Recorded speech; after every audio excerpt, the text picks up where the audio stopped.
Urban Planning Committee meeting and take a moment this morning to reflect on the lands on which we meet. We are located on Treaty 6 territory. From time immemorial, diverse Indigenous nations have stewarded these lands, including the Nahiwak, the Nehewiniwak, Nakota-Iska, Dene Selina, and Nitsitsapi. Many more First Nations, Métis, and Inuit peoples have gathered, traded, and celebrated on this land for generations. This place also forms part of the Métis homeland, and Edmonton is within the Otipemswak Métis government, Fort Edmonton Métis district. Edmonton is also home to one of the largest Inuit communities south of the 60th parallel. The signing of Treaty Number 6 in 1886-87 created a foundation of good relations, welcoming peoples to this area from around the world. Today, Edmonton carries on this tradition of welcoming peoples from many nations as we continue to live into the spirit and intent of treaty.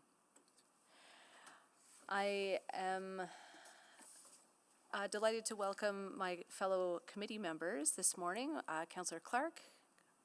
Good morning. Councillor Paquette. Good morning. And Councillor Jans. Good morning. Good morning. Mayor Knack may also be joining us later today. We're also joined in chambers this morning by Councillor Wright. Good morning. Good morning, Councillor Morgan. Morning. And online, Councillor Salvador. Good morning. And Councillor Elliott. Good morning. Good morning. Thank you all for joining us. Before we consider today's agenda, I will ask all members of council present if they have any pecuniary or conflicts of interest to declare regarding any of the items to be discussed. A pecuniary interest exists when an item could monetarily affect a member of council, their employer, or family member, and a conflict of interest exists when an item could affect a private interest of a member of council, their employer, or family member. Do any members of council have a pecuniary or conflict of interest to declare? Hearing none, we will move on to the adoption of the agenda. Councillor Clark. Thank you, Chair Stevenson. I will move the adoption agenda, the Urban Planning Committee meeting on May 12th, 2026. Thank you. Any questions? Seeing none, please vote. I'm a yes. Yeah. Thank you, Councillor Stevenson. Thank you, Councillor Jans.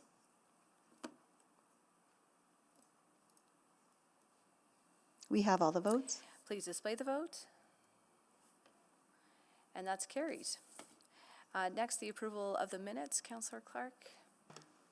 Thank you, Chair. I'll move item 1.5, the approval of the minutes. That's from the April 21st, 2026 Urban Planning Committee. Thank you. Any errors or omissions? Hearing none, please vote.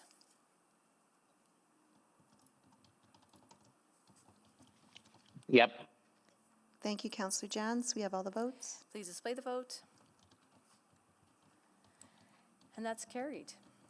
And now, protocol items. We have a couple, and I will go first to Councillor Clark. Great. Thank you, Chair Stevenson. Before we get started on this, I'm just going to do a little bit of a Costume change? Excellent. Well, this is one that is close to my heart and my home. A very special part of our city being recognized today. Oh, with an awesome cardigan. One more button I missed. There we go. Oh, a couple more buttons. There we go. Okay. Thank you for indulging me on that. I just had to put on my official Victoria Golf Course Men's League cardigan to actually start this protocol. So today we're celebrating the 130th season of Victoria Golf Course. Today is my pleasure to acknowledge that 2026 marks the 130th anniversary of Victoria Golf Club. So it was founded in 1896. The Victoria Golf Club is the oldest city-run golf course, and not only our city, but in Canada. It is also the second oldest in North America. This club is also unique in that it still has its original location right in the River Valley. Located in the heart of Edmonton's lush River Valley, Victoria Golf Course offers patrons a historic, accessible, and scenic 18-hole experience with Alberta Legislature and University of Alberta buildings as backdrops. So on behalf of my council colleagues and fellow Edmontonians, especially in Ward O'Dayman, I'd like to express deep gratitude to Victoria Golf Club staff for their work in maintaining the course and delivering the fantastic customer experiences for the past 130 years. We look forward to seeing this exceptional legacy maintained for many years to come. Thank you very much. Thank you so much. That's a wonderful item to celebrate. I'm now very honored to welcome a special delegation who's with us today, hosted by Professor Austin Martin, an Order of Canada recipient and a proud O'Damon resident, with guests, and another host, Samson Watsulatsu. We are welcoming Samuel Wanedenya Watulatsu from Mbale, Uganda. Samuel is visiting us to strengthen our relationships internationally. I have the honor of having visited Mbale many, many years ago. It's a beautiful part of the world. And as always, there's so much that we can learn from each other across oceans. But as cities, many of our challenges and opportunities are the same. So we look forward to ongoing conversations to strengthen our relationships, and very delighted to be welcoming you to City Hall today. Thank you for joining us.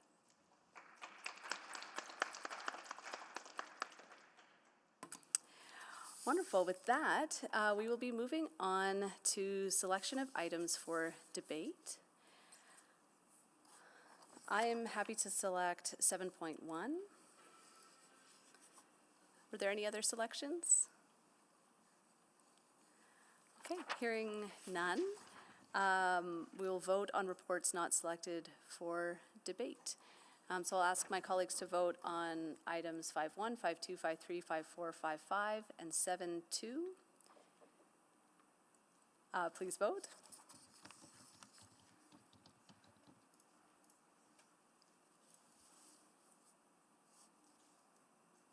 Yep. Thank you, Councillor Jans. We have all the votes. Please display the vote. That's carried. Clerk, would you mind reading back what we've decided today? Thank you, Chair Stevenson. Committee has approved the recommendations in the following reports. Items 5.1, 5.2, and 5.3 with an approved revised due date of June 9, 2026. Item 5.4 with an approved revised due date of July 2nd, 2026. Item 5.5 with a revised due date of first quarter 2027. And item 7.2, bylaw 21433, access closures to support 2026 roadway construction, with a recommendation for council approval.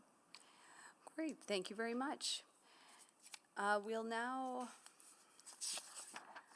vote on request to speak. Councillor Clark? Great, thank you, Chair. I believe I've got two speakers for item 7.1. That's for the Edmonton Transit Service conventional bus renewal needs. Speaker one, Emily Stempel, I think is remote. Emily. And then speaker number two is David Dillich in person. David is here. Great. Well, thank you so much.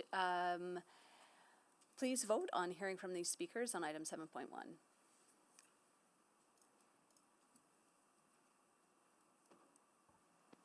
Yes. Thank you, Councillor Jans. We have all the votes. Please display the vote. And that's carried. Thank you. I see no request for a specific time agenda, as we only have one item prior to our motions pending. So I'll invite the delegation from 7.1 to come down.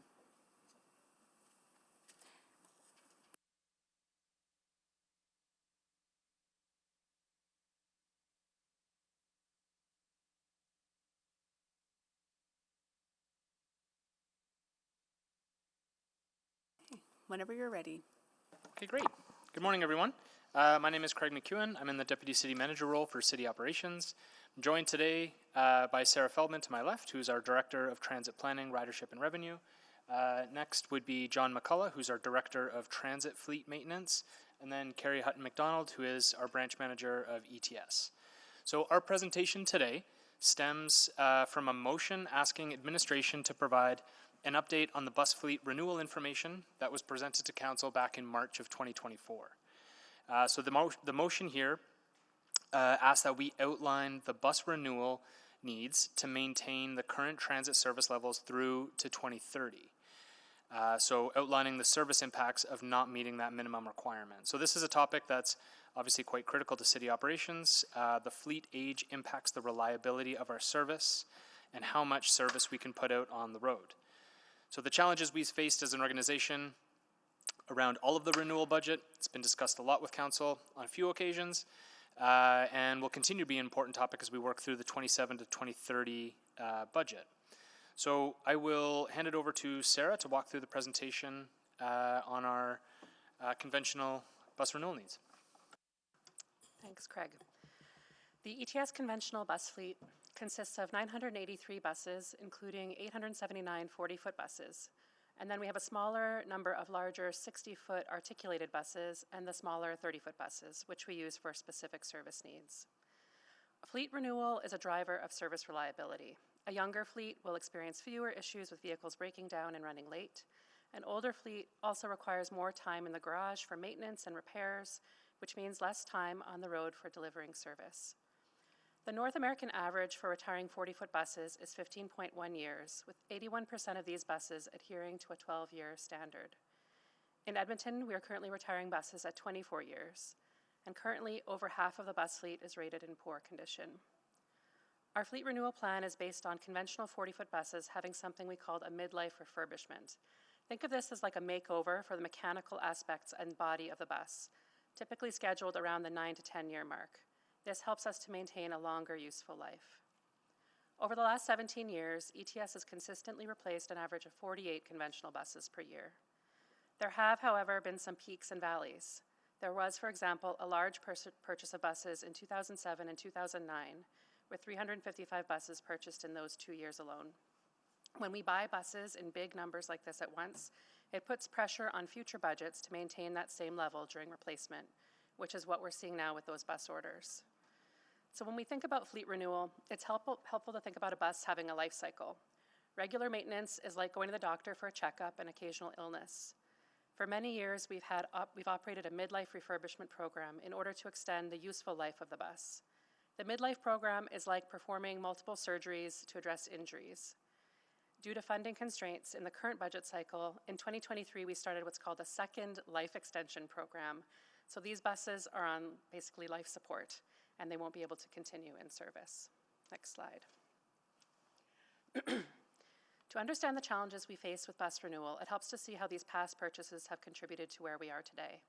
So this chart shows the current profile of our 40-foot bus fleet age at the end of this current budget cycle. This shows that large wave of bus renewal purchases in 2007 and 2009. As I said, we have over 350 buses from those years, which is over 1/3 of the fleet. Those buses are now over 18 years old, and they will surpass 20 years in the next budget cycle if they are not replaced. Currently, we are still replacing the 182 buses that are older than that, which are over 20 years old currently. Next slide. So to help us think about this challenge, we've outlined 3 scenarios for bus renewal. These scenarios are simply intended to illustrate different paths for approaching this topic. Where we land at the end of budget deliberations can fall between these scenarios.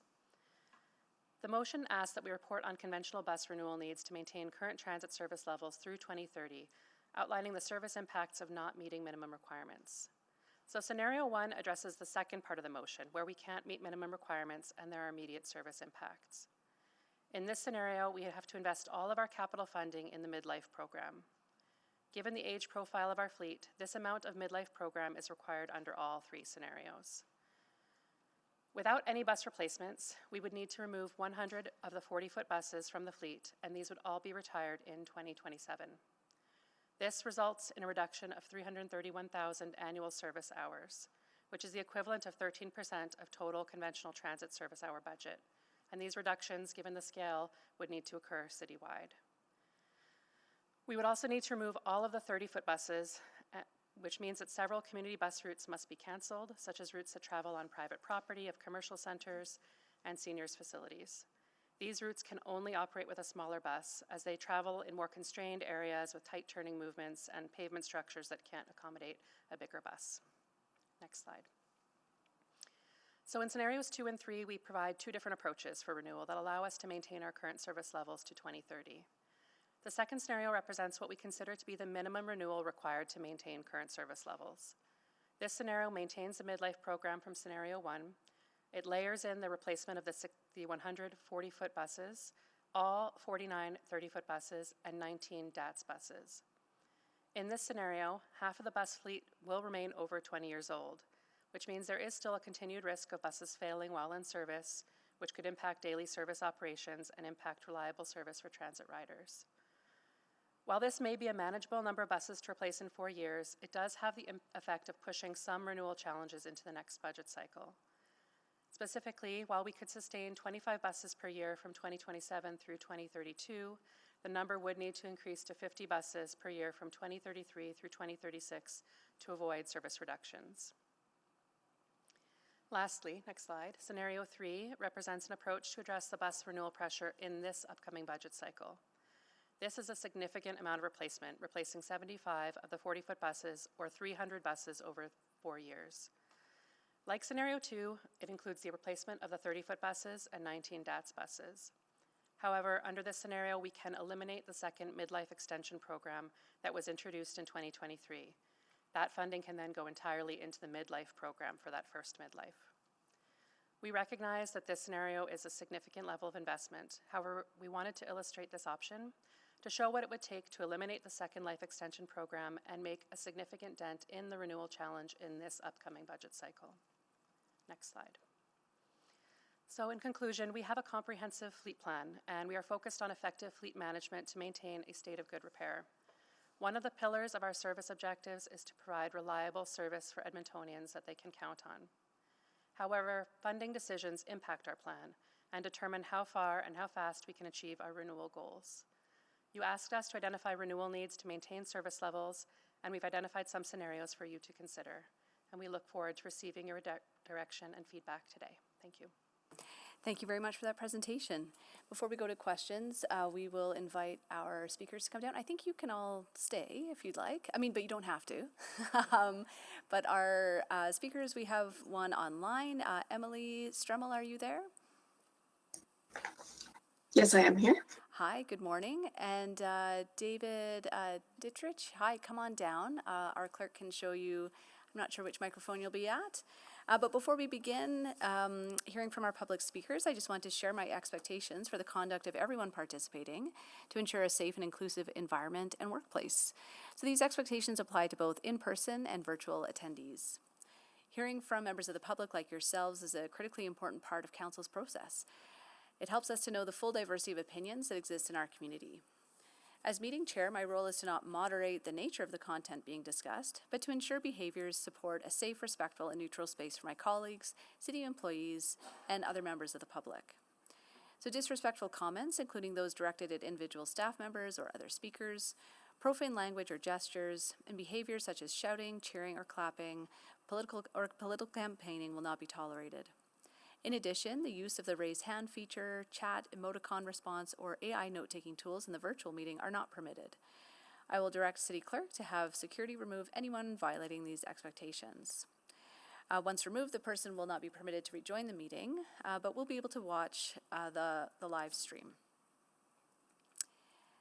So thank you. I believe both of you may have spoken at committee before, but just as a refresher, you'll each have 5 minutes to speak. There will be a timer in chamber. You'll see the green light on for the first 4 minutes, yellow for the 5th minute, and then red at 5 minutes when it's up. There'll also be an online timer. After you've both had a chance to present, members of council may ask you questions, so please don't go anywhere. And if you're participating virtually, please just mute your microphone. And with that, we will go to our first speaker. Over to you, Emily, for 5 minutes.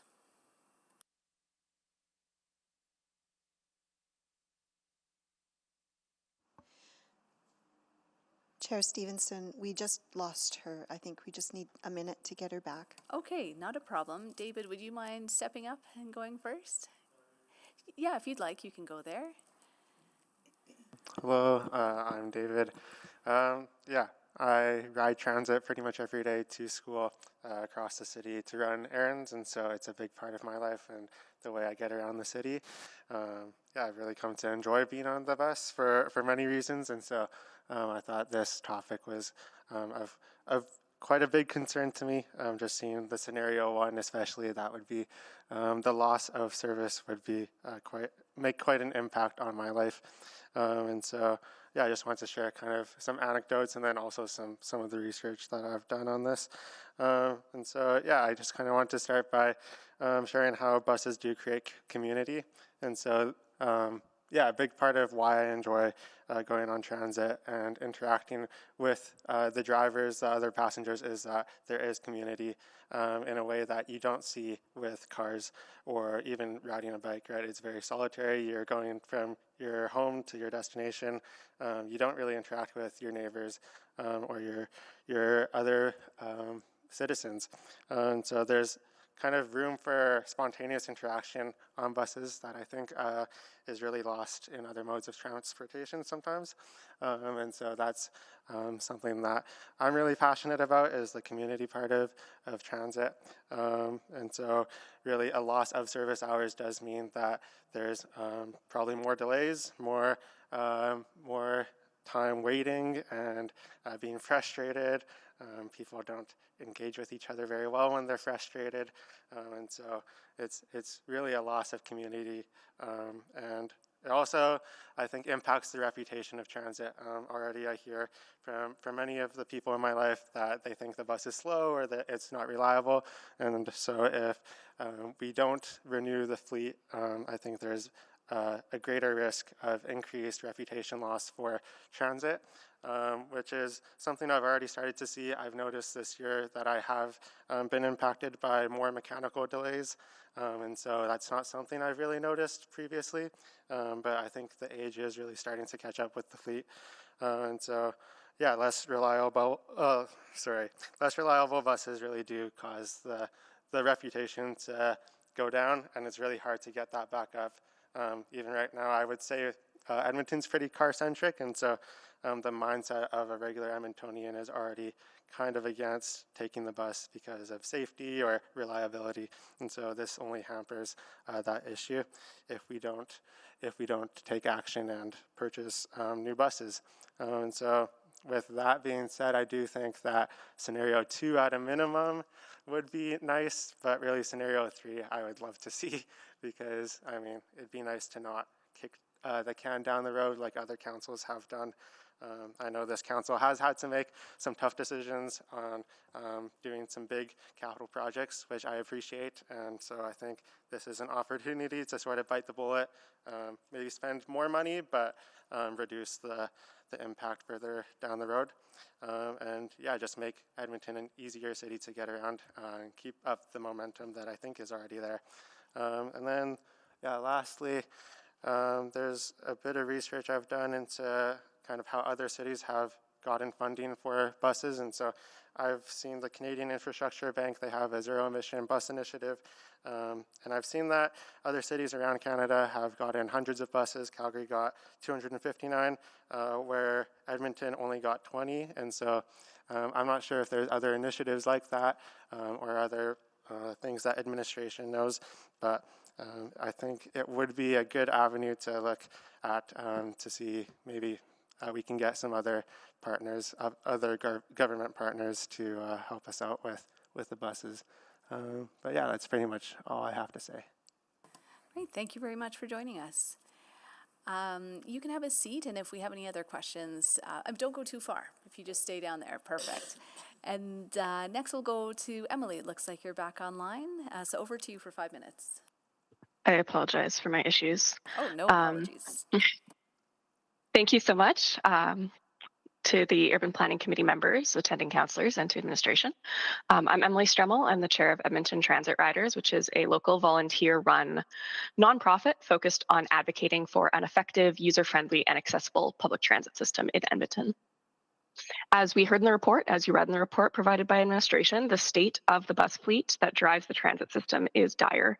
Over half of Edmonton's fleet is in poor or very poor condition. Edmonton is retiring buses at 24 years old. The North American average retirement age is only 15. If funding isn't granted to renew the fleet in the upcoming budget, bus service will see a 13% reduction to conventional service. Routes will be eliminated and passengers will be left on the curb. Last council cycle, decision was made to forego the typical level of fleet renewal in favor of procurement of light rail vehicles to replace those that have been in service on the Capital Line since it first opened, but this meant we got fewer buses. Council has to make choices in order to provide Edmontonians with the services and infrastructure that they rely on. The same gas prices that have driven families to switch modes for trips are the gas prices that provide inflationary pressures at every link of the supply chain. These pressures won't relent. Buses will be more expensive in the next budget cycle in 2031. Families will have to navigate transportation alternatives, and there was a recent poll in the US stating that 44% of families have already cut back on driving based on recent inflationary pressures. Ensuring that the transit system is reliable, frequent, and predictable enough to provide this alternative for families who just want to make it to their jobs, appointments, classes, visits with friends and relatives, and their leisure activities is absolutely critical. Because of all these reasons, Edmonton Transit Riders is recommending that Urban Planning Committee approve an unfunded capital profile for the targeted renewal scenario for consideration during the 2027 to 2030 budget discussions. Instead of continuing to rehash the presentation, I want to share an anecdote from another ETR member and a frequent transit rider. Edmonton needs new buses for accessibility and reliability. One should not have to constantly have a plan B on their minds for if the bus breaks down or if they have to plan a different route to get somewhere on transit in case a bus doesn't show up. I've been stranded numerous times. One particular example that comes to mind is when the 506 broke down a half-an-hour walk from the Meadows Transit Center on a Sunday morning when service was only once an hour. Those of us who were able got off and walked to Meadows as there wasn't a replacement bus to come and get us before the next bus was due in an hour. This meant that people that were not able to make that walk were stranded on the side of the road. Transit riders deserve predictability in their transit system, not only that the bus will get them where they need to go today without breakdowns or delays, but that there will be a bus there to take them where they need to go 10 years from now. Investing in our fleet at the level it deserves to keep families moving relieves inflationary pressures on Edmontonians, reduces congestion, and creates a more climate resilient city, just to name a few benefits.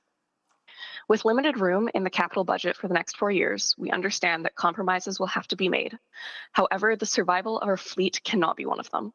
We must fully commit to getting our bus fleet to a sustainable position if we want a reliable and efficient transit system that can support future growth. Thank you for your time, and I'd be happy to answer any questions. All right, thank you very much for your input. Okay, any colleagues with questions to our speakers, please sign up.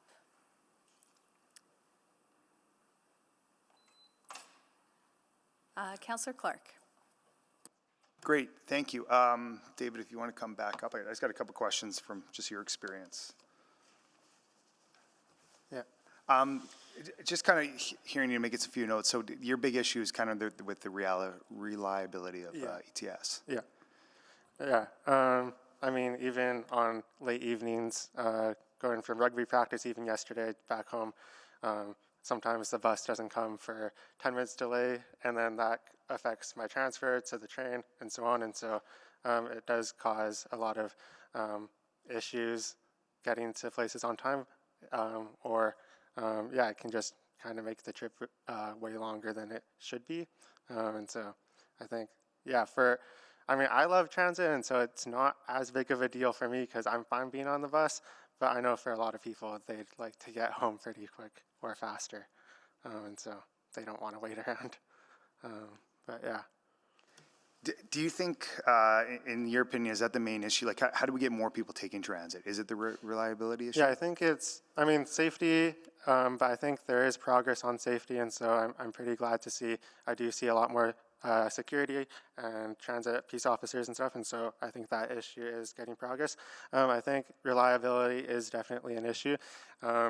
People, if they want to take transit, they usually, their big hang-up is maybe I have to wait half an hour for a bus. If I miss one bus, I have to wait. And then, yeah, why would I, want to wait half an hour sitting around doing nothing? Or if my bus doesn't come for some reason, then yeah, you are stranded, right, for at least half an hour or sometimes more. And so, yeah, I think that is the big thing for most people. Okay, great. And then last question I had for you, you kind of talked about like the momentum's already building. Could you just kind of give me a little more background on that? What do you mean by the momentum?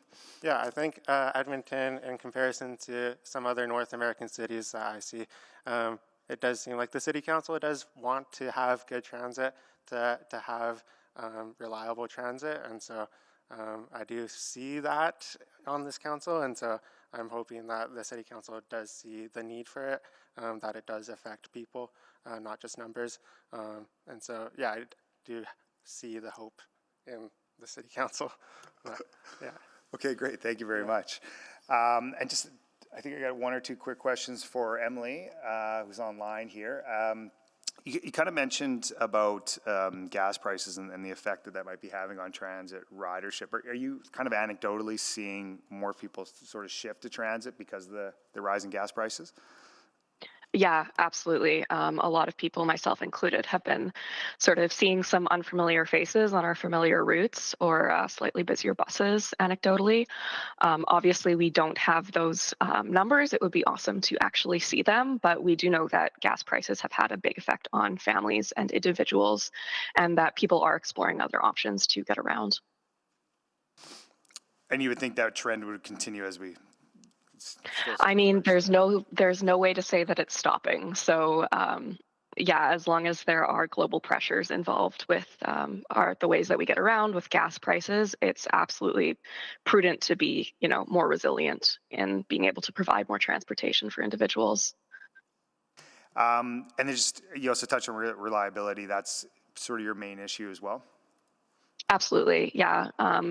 Older fleet, as was mentioned, more breakdowns, the bigger chance that something will go wrong and there won't be another bus to come and fill its shoes, as it were.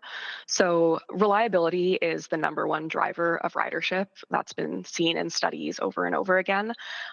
So just making sure that people can get where they want to go when they want to be there is one of the best ways to get more people on buses and trains.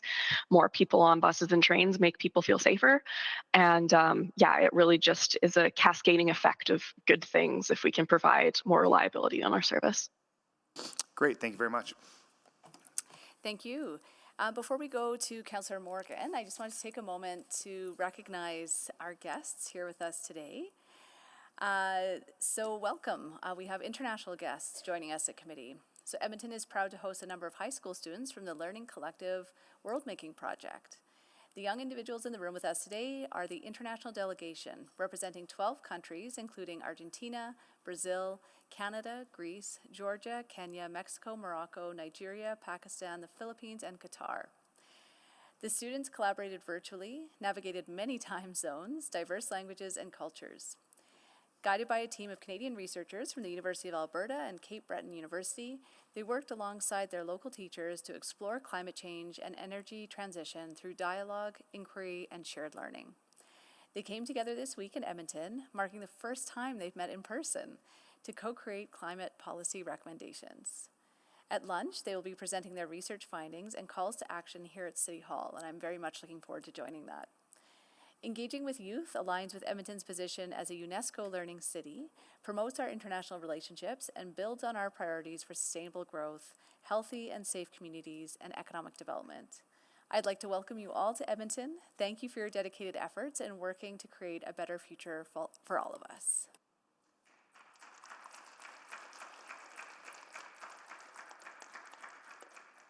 Yeah, and look forward to catching up with you later in the day. Please enjoy your visit.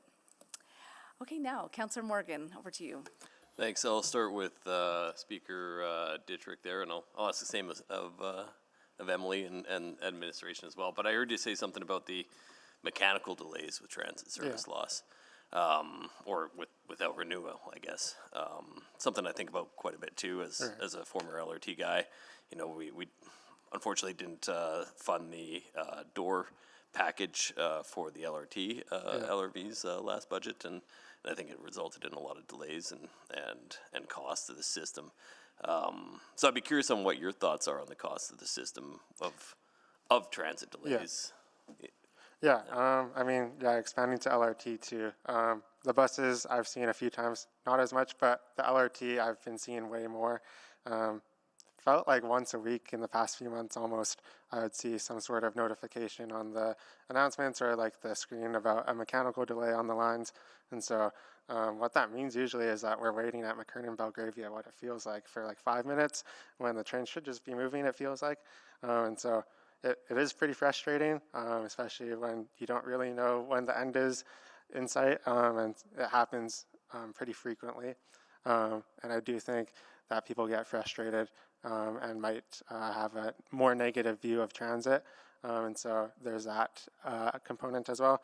And then, yeah, the buses, if they get older and older as they are, there is that reliability. And I mean, I think it's pretty obvious, right? They'll break down more and more. And so, yeah, there is that component. Yeah, definitely seeing that that frustration. I guess, is there some tangible costs there too that you? Yeah, I mean, you spend more time on transit.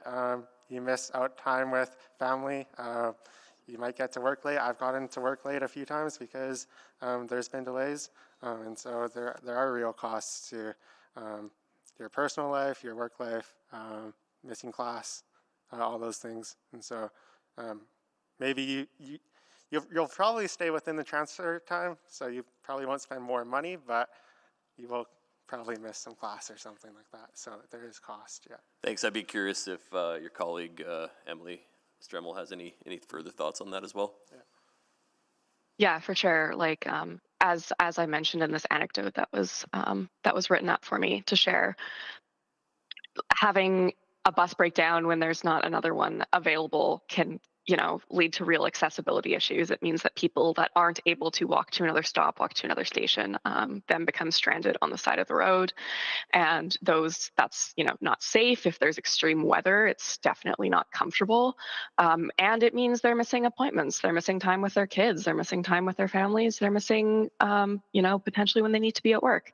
Some jobs have a very low tolerance for any sort of tardiness for any reason. So a transit system that's unreliable might either mean somebody that needs to budget an extra 30 minutes to be at work early just in case a bus breaks down, or, potentially other repercussions if there's unreliability in their commute on a reliable basis. Especially the fact that, the buses, if there isn't necessarily something to replace them, can end up with problems. And also the fact that, people then feel unsafe on buses themselves. Like, is my bus going to break down this time?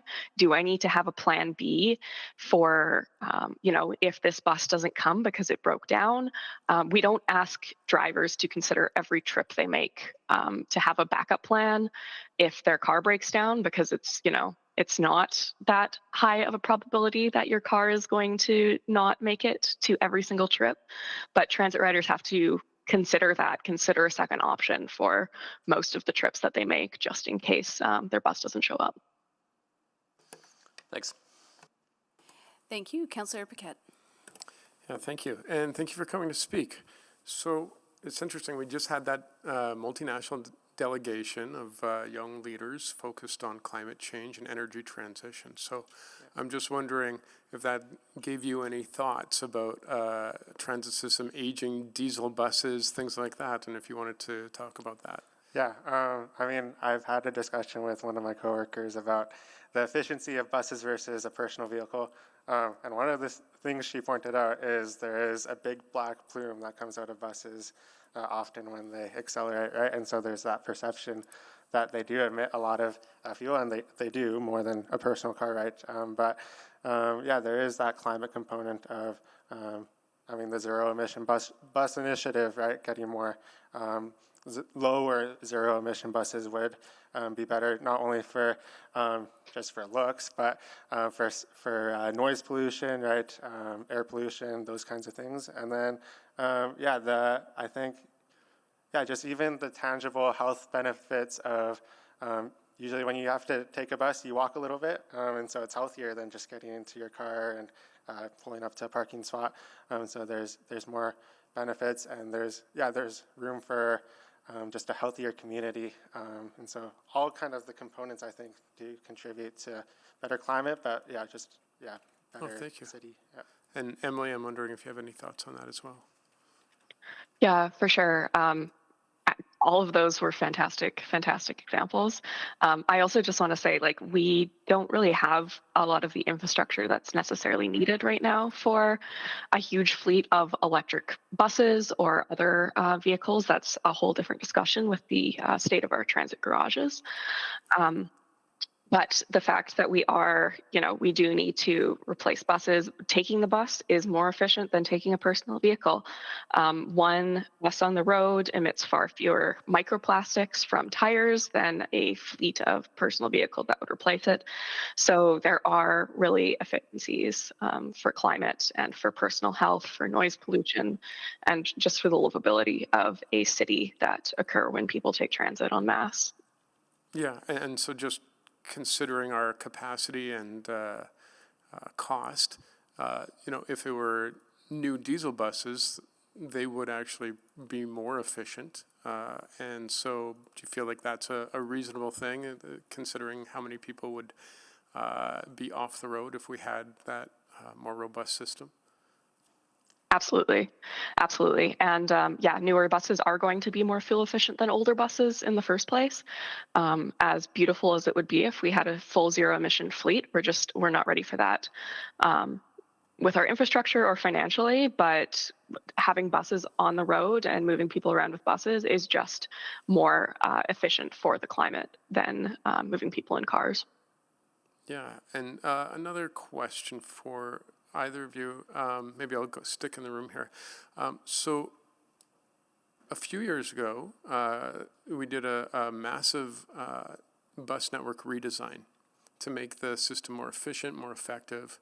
And the promise at the time was this was going to allow us to grow more sustainably, more effectively, more efficiently.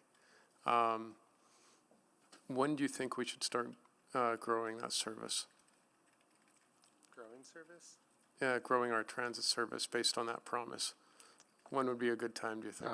I'd like to see it now, but okay. Financially, I know it's a little difficult there.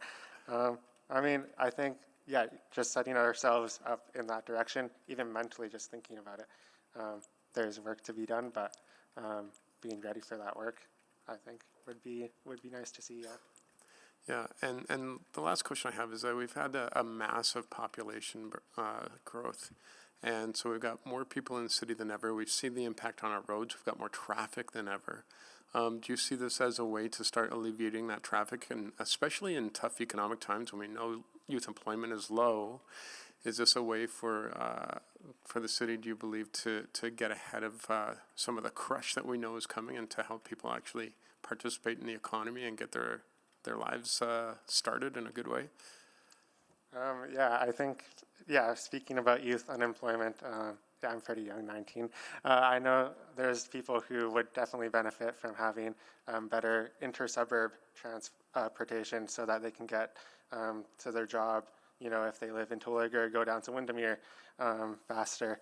And then, another part of that, too, a lot of these bus routes, the redesigned bus routes in the new suburbs, they seem to take a very windy route that isn't very efficient for time. And so building, I think, transit centers in Windermere and Summerside would really help with that because there's nothing there, and the on-demand transit is a little bit... Slow down now. I'm out of time. That's right. Thank you. Councillor Jans. Yeah, I guess my question is for Emily. We don't talk a lot about city plan these days, but if I recall, the city plan goal was that 50% of trips, so not users, but trips, would be done by non-personal motor vehicle. Was that your recollection? And if so, how do you think we get there? Absolutely. So that was a very beautiful and very ambitious goal that I think is still within reach. People are seeing the value of non-car trips, even just for 1 or 2 trips a week. People don't need to replace their car for everything, but just giving people these options that are equally as efficient, equally as fast, that get them, home from work in a reasonable amount of time, is a way to motivate people to change their behavior. So just making sure that we have those routes that get people where they need to go in a direct and fast way is just the easiest way to convince people that they have other options and to really show people that they have other options that work for them. I think one of my frustrations is sometimes these decisions are in isolation. Like, we also had a report 2 weeks ago about widening arterial roads that was going to cost $282 million. So when people look at the bus fleet, it does sound like a lot of money, but that's a replacement of a bus fleet that could last for 40 years compared to $1 billion in road spending just to build new roads, and then an additional $1 billion on renewal of those roads. How do we have these conversations in a more integrated context? Like, public transit seems really expensive until you factor in the alternatives. Absolutely. One thing I definitely noticed was in the budget engagement tools, it's like transit is this big number, but it's just transit. But everything about roads or about roadways is baked into all of these different sections. So you're not actually seeing the number for, oh, this is how much, all of these roads cost. You're seeing, winter maintenance in one bucket and summer maintenance in another bucket. And that's also baked in with, whatever paths and sidewalk maintenance. So not really having these really clear distinctions about how transit is actually a good value for money for the city in a very direct way can really obfuscate people's view of the value that it provides financially. And then also just removing 40 cars competing with you for parking, or 40 cars competing with you for space on the lane. Absolutely. Less congestion. And, if we see a massive cut to our bus fleet, a massive cut to our bus service, that means more cars on the road.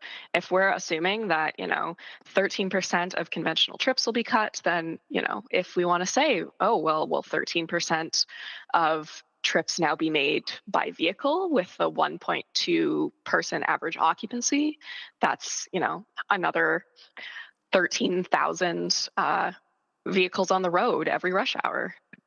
Wow. Yeah, that's actually a really good point. We should run the counterfactual on that. And then, this could mean everyone would be spending an extra, 23 minutes in traffic. Exactly. Wow. Okay. Well, thank you so much for speaking today. Thank you. Great. Thank you again, both to our speakers. I don't see any other questions for you. So again, really appreciate your time and insights this morning. Okay, we're ready now, colleagues, for questions of administration. Please sign up. Mayor Knack. Okay, sure. Thank you. Not too many questions. I'll have a motion once we do a round of questions there. Thank you for the reports. Just a few questions that I think I wanted to dig into. I know we talked about this a little bit during the budget presentations, and this, I also think Mr. Sharma is online, so this might be a bit of a maintenance for Ms. Houghton McDonald, Ms. Sharma here. For the proactive maintenance, I know a few years ago during a CUTA conference, Saskatoon had been testing out predictive tools to help with their maintenance. Are we doing the same thing here? Maybe I'll get John, our Director of Bus Fleet Maintenance, to weigh in.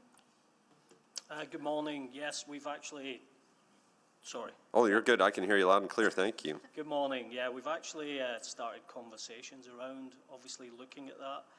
The big thing with that is obviously it doesn't replace our technicians. Mm-hmm. All it does is help us speed up that diagnostic time and get ahead of the repairs. But yes, we're in those conversations at the minute. So we're nearing, what I'm hearing then, like we're nearing signing contracts or something? Because I know they've been using, I think for now 5 years, and it significantly has helped them.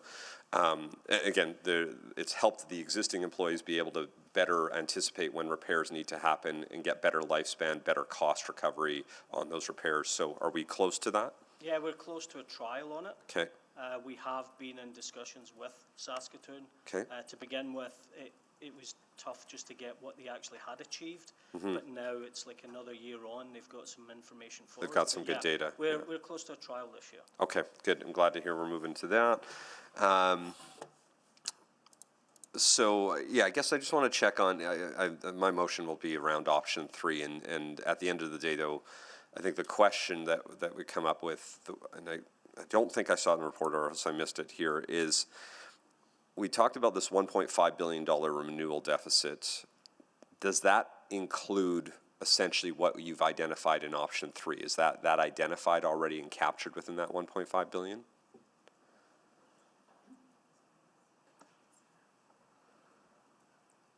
I think I'm going to ask, I know Stacy's on the call. I'm just going to ask if that would be a part of that one. It is, yes. Yeah, I thought it was. Yeah, I thought it was part of the overall capture. I just wanted to make sure we didn't suddenly actually have an extra 300 plus, or a much larger bill beyond what we had already identified for renewal challenges. So I think the question that I have is putting forward a motion, and let's just say we approve an unfunded service package for option 3. As a council, we still have to talk about, I mean, we know administration's recommendation through the capital investment outlook is to focus heavily of the $1.37 billion for that we have available in the next 4-year budget on renewal. If we pass a motion saying bring back option 3, that ideally signals we don't want option 1, but we're still probably going to have to make, I don't know if everything's going to be able to be option 3. Bus fleet can't be option 3 as well as roads, as well as all of these things. But you'll be sort of weighting the highest priority need if we approve a motion like that? Yeah, I would say, like in my words, option 2 is probably administration's preferred option. We can absolutely bring option 3 forward. It will be tricky to balance, where do we put all those renewal dollars, those limited renewal dollars. So bringing it forward absolutely sends a signal. We completely understand council's priority when it comes to transit, but funding everything on the renewal side will be tricky. Exactly, but it's helpful to hear that a motion like this means sort of at a minimum, our administration's lowest recommendation, lowest is probably the wrong word, would be option 2. You might do something in between 2 and 3 pending all of the other renewal you're going to compare against. But unless we gave direction, which I'm not suggesting at all, of option 1, you're not planning on bringing a 4-year budget that includes anything in option 1. Correct. Excellent. Okay. That's great. I'll make that motion after the first round. Thank you. Thank you. Councillor Morgan. Is it committee members first? I was like, I thought you were on committee. Councillor Paquette. Oh, well, thank you. I think Councillor Morgan might have some expertise on this, which I think would put him a little bit further ahead on the question list, but I'm happy to go. So, one thing I'm wondering is, we were talking with the youth a little bit about the climate issues, about affordability, about their participation in the economy, and all of these things happen to be the priorities of Edmontonians overall. So I'm wondering if you factored that into your suggestions in the report about understanding where the mood of Edmontonians is on all of these things, and how investment in transit actually tends to answer those questions. Yeah, for sure. I think, and we've done narratives explaining the different outcomes associated with transit. I agree there's great alignment. I think Craig's comment about a scenario that we would advance is just in reflection of the constraints that we have on the budget side. Certainly want to get feedback from all of you in direction in terms of how you want to proceed with this. We were trying to focus on answering the motion explicitly, how to outline what the service impacts would be, and then think about a couple of different scenarios. There's definitely, to Mayor Knack's point, options in between 2 and 3.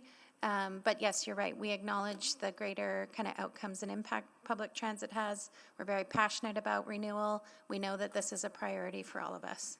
Yeah, and I'm kind of thinking about the sheer cost of extending lifespans, which we have, which is actually a news story for Edmontonians, that the city has actually been incredibly efficient with these vehicles. However, it's my understanding that we're reaching a point of diminishing returns, and that it begins to be far more expensive to maintain vehicles that have gone far beyond their lifespan than it is to just replace them?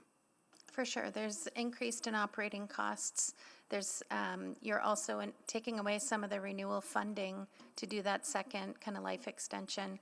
It's really odd, and we definitely stand out from the rest of transit services in Canada by taking this approach. But kudos to John and his team of magicians. They're really trying to spread the renewal dollars in a creative way to help extend and maximize the number of buses we have to meet the service objectives. Yeah, so on a continuum going forward, though, what I'm hearing is that it is actually far more cost-effective and utilizes less tax dollars, essentially, to invest in newer vehicles now because, you know, just like any old car, you have trouble finding parts, you have trouble even finding people who know how to work with those vehicles. Is that right? Absolutely. And we can also look at efficiencies. We can lower the spare ratio as the fleet age gets younger. You don't need to hold back as many buses in the garages to parachute in when there are mechanical failures, as an example. So there's additional benefits from it in addition to the cost side of just freeing up more fleet that can actually deliver service hours for Edmontonians. Yeah, and you know, I had the experience as a student with a vehicle that eventually got so expensive. I was like, why do I not just get a new vehicle? So then I guess the other question on the efficiency and affordability is that newer vehicles tend to be a lot more fuel efficient and more efficient overall in a number of ways. And so I didn't, if it's in there, I missed it. Did we have a breakdown on that? I don't think we provided that level of detail, but there's definitely efficiencies. And I'll just say also on the emissions side, maybe John can weigh in a bit in describing the differences in terms of the technology for those newer buses. Yeah, I don't have exact figures on how much it reduces, but obviously with that newer technology and the controls that are built into our newer buses, it's definitely having an impact on reducing emissions.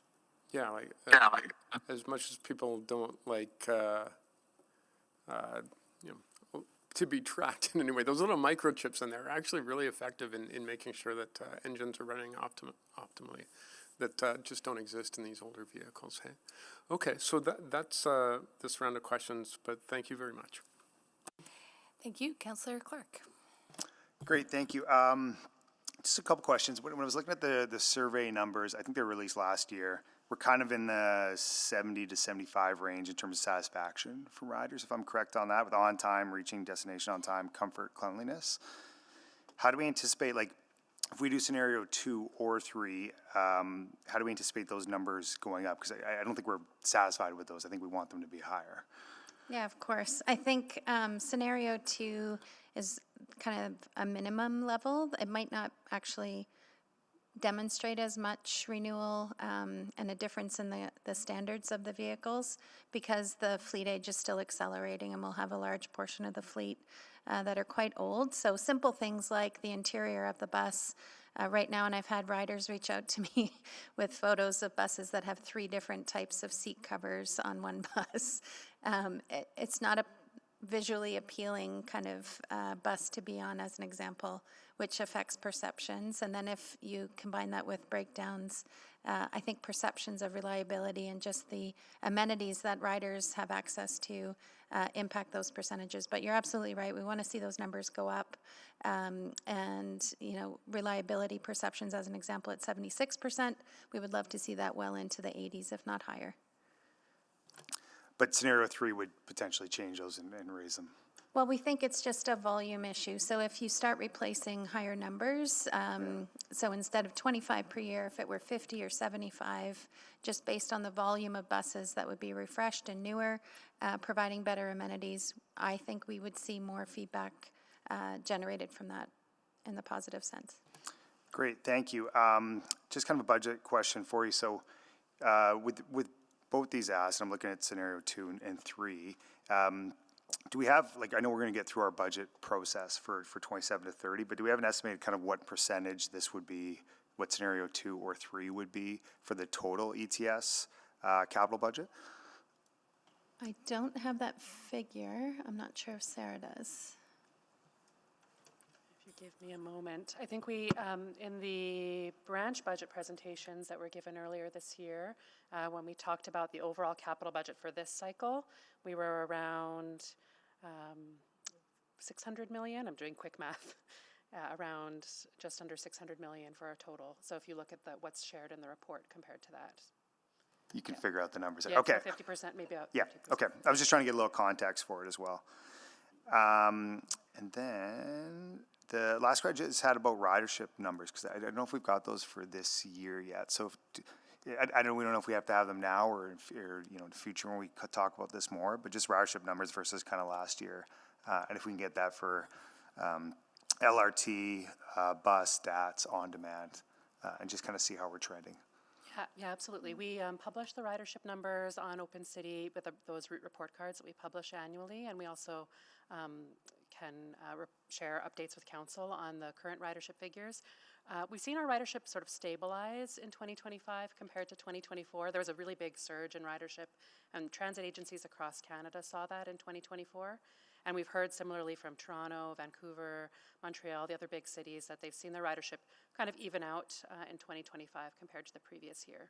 So last year, our ridership was 61.8 million, just a hair above 61.5 the previous year. We're actually one of the few cities in Canada also that's above 2019 levels. So a lot of cities are still not back at their pre-pandemic numbers, and we're above those numbers. Okay, but nothing for 2026 so far. Similar sort of trend, about even so far with where we were with ridership in Q1 of 2025, as Q1 of 2026 is pretty stable. Okay, thank you very much. Okay, thank you. Councillor Jans. Thank you. I'm a bit perplexed, and maybe I'm misunderstanding this, but to DCM McEwen, is administration recommending option 2? No, we don't have a recommendation. We're just providing options. So that what I wanted to, maybe I should clarify is, given the financial situation right now, option 2 is something that I would say is our preferred option. When I say that strictly on the financial side, obviously, like the more renewal for all of the operational reasons, the more the better. I'm just trying to bring that I guess corporate lens of all things considering all renewal beyond option 2. Better on the operational side, trickier on the financial side. Does that help? A little. I guess I'm wondering, as I think about council's priorities, and transit is absolutely, to me, absolute table stakes in terms of how we build our city, how we move people, our economic growth, our safety, our everything.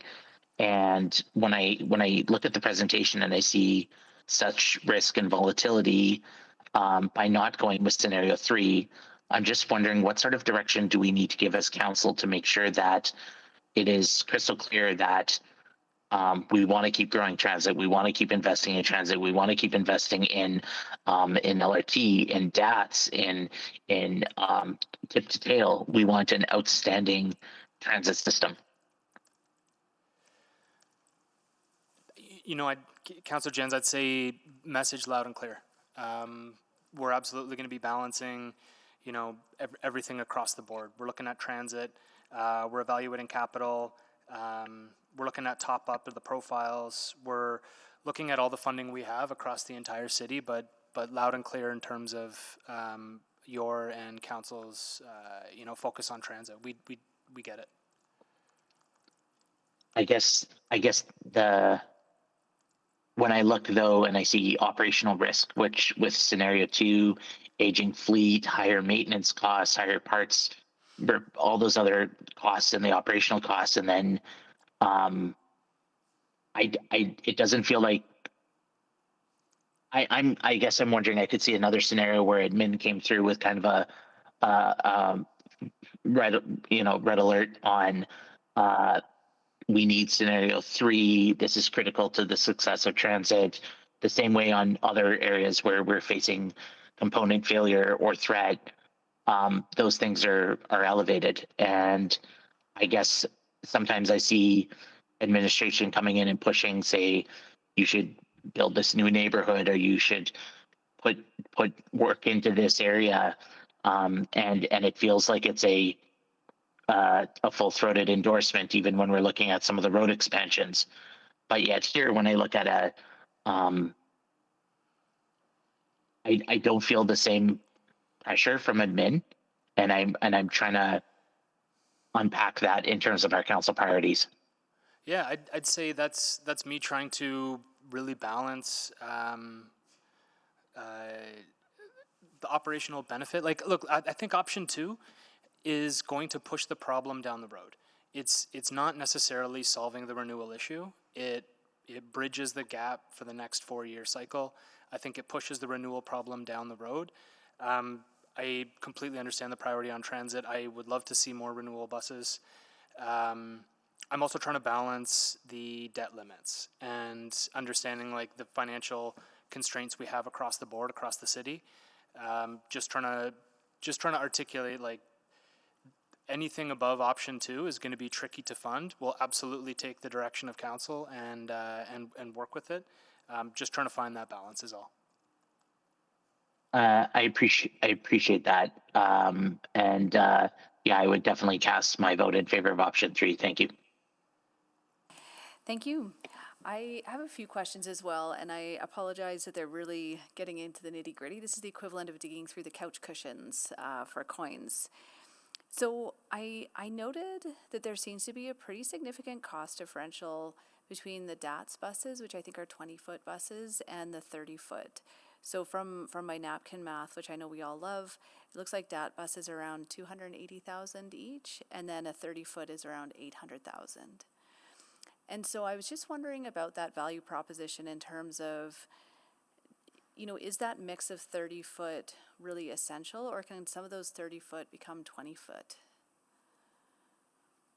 I'll toss it over to Sarah. We've been having active conversations about what the right mix of our fleet is, and certainly kind of limitations in the road design in some areas is a factor, and there's a couple other things, but maybe Sarah can weigh in, or we can even take that back if we haven't done that analysis. I'll just add, that's a really great question. I think we haven't explored that in great detail, but a lot of those 30-foot bus routes, I will say, can have quite high ridership. And so I don't know if we could fit the ridership in a DAT-sized vehicle. We can certainly look at that. It's a good question. Great, yeah, and I appreciate that there is that tension with capacity, but yeah, if there is an option, even if it's a quarter, that does end up saving us. So appreciate you following up with that. Also, I love the midlife refurbishments. I feel like I could use one myself. Again, some napkin math. I'm seeing it's about 138-ish K per midlife refurbishment. And I was wondering how many additional years we get out of that investment. Hi, yeah, so that's probably a conservative cost going forward on the midlives. So for our midlives, predominantly we try and hit them at 10 to 12 years when the vehicle's approaching over 450,000 kilometres, and we're trying to get another 6 to 8 years out of them. Okay. That's on the first midlife. Okay. Then the second midlife? As well, currently the second midlife is just, please keep going. We are doing, major lump changes, shall we call it. It's costing about the same money, but it doesn't dig into everything that bus needs to keep going. So we're probably on half of that. Okay, so it might only be 3 or 4 years, Yeah, 3 but to at the 6 same years, cost. yeah. Okay. That's really helpful. So, I think as Councillor Paquette mentioned, I know it's a bit out of necessity, but I actually do take some pride in the extension and us being able to manage these assets and keep them in working order for longer. And it got me wondering, is there any market for 12-year-old buses, so other municipalities that are getting rid of their 12-year-old buses, that we could acquire, invest the midlife extension into, and then get sort of that 6 to 8 years? Is that feasible? I'll start and then John can jump in. I do know we're not alone in facing this renewal crunch. So a lot of our counterparts, and I'll use Coast Mountain Bus as a recent example at CUDA, the Canadian Urban Transit Association, chatting with them. They're really feeling the crunch, and they also have had tremendous population growth in the Greater Vancouver area, and they are pushing their fleet to the brink. Similarly, they were ashamed to say they had one bus approaching, 21 years, just limping along, trying to serve the population. So I'm not sure if there's a big market, but John can weigh in. Yeah, I think the minute what we've seen is inquiries to actually how we're getting the fleet to the age we are. So we have a lot of municipalities asking us, how do we do midlives, and is there room for actually them to jump on them? So they're actually holding on to the buses at the minute. Okay, so more people are sort of coming our direction rather than there being a flood of brand, 12-year-old buses I think on it the speaks market. to what we've talked about before, and just the lack of infrastructure and fleet related funding support from other orders of government. We're all pushing really hard for the Canada Public Transit Fund, especially that MRA stream, to get going. I know they're saying details are forthcoming, but it's been a really slow process, and they were supposed to roll that out April 1st. And I think all of us across the country are struggling with the funding. Great. And in my last 20 seconds, what's the time from ordering a bus to receiving a bus? It's roughly about 18 months, 18 months. Depending on the volume of orders they have from across the country. Great. Thank you. Thank you very much for that. Now, Councillor Morgan, over to you. Oh, thanks. I'm gonna just quickly here. I got lots of questions, but Councillor Stevenson asked about the 30-foot buses. I was just kind of curious. Like, I remember driving those old Elf buses that were like, I think they're kind of the same size as the dad's buses, actually. Is it a capacity issue, or is it a turning radius issue, or like what's? It's also what the bus is designed for. Okay. That frequent start-stop for the transit buses, that's built into the type of engine, transmission, etc. you get, whereas the DATS buses is not that type of service. It's more, a longer stop, door to door. Okay. The ideal is a 30.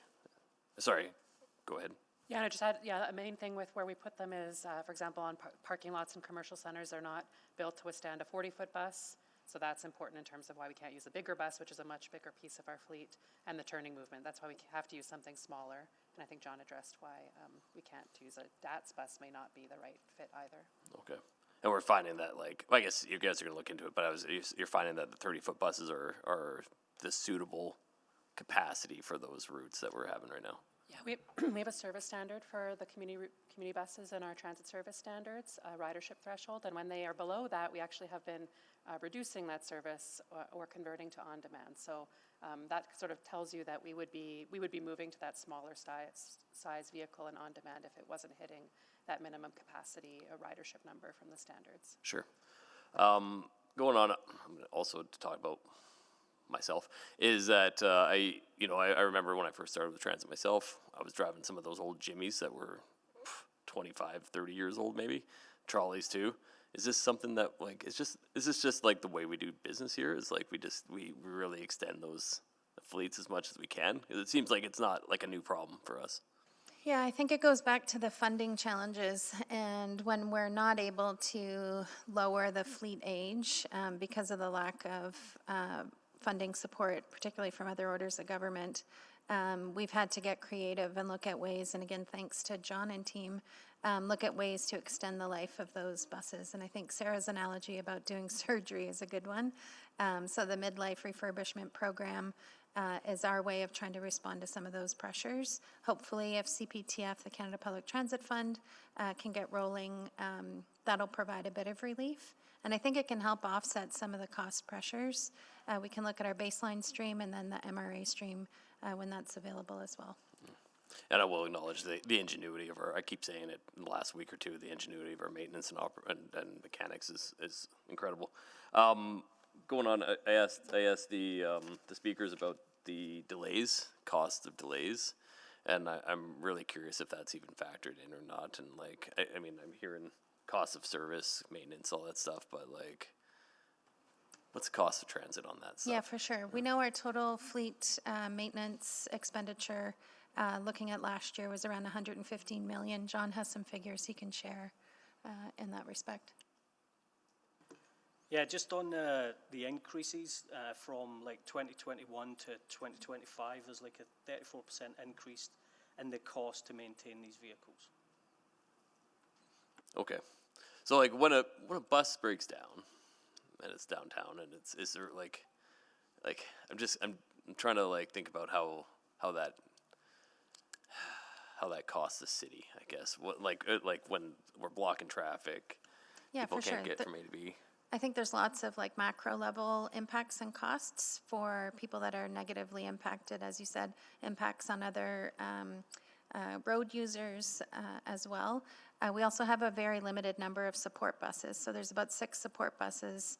And for those that don't know what a support bus is, our control center can essentially dispatch them to go out into service when there is a mechanical failure or some other breakdown. But only 6 for the entire city. So there's no guarantee, and I think we heard it from the riders, if your bus has a breakdown, will you be able to just hop on another bus within 15 minutes? Maybe not, because we're limited in the number of those buses as well. Okay. And I think I heard my council colleague, Councilor Paquette, talk a little bit about it, but like which point does the maintenance, renewal, and staffing costs outweigh the cost of new buses? Are we past that?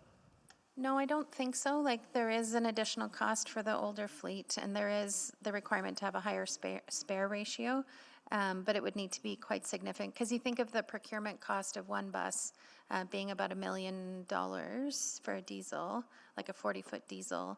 That's quite a significant capital purchase cost. So it's not quite apples to apples. It would be apples to maybe oranges.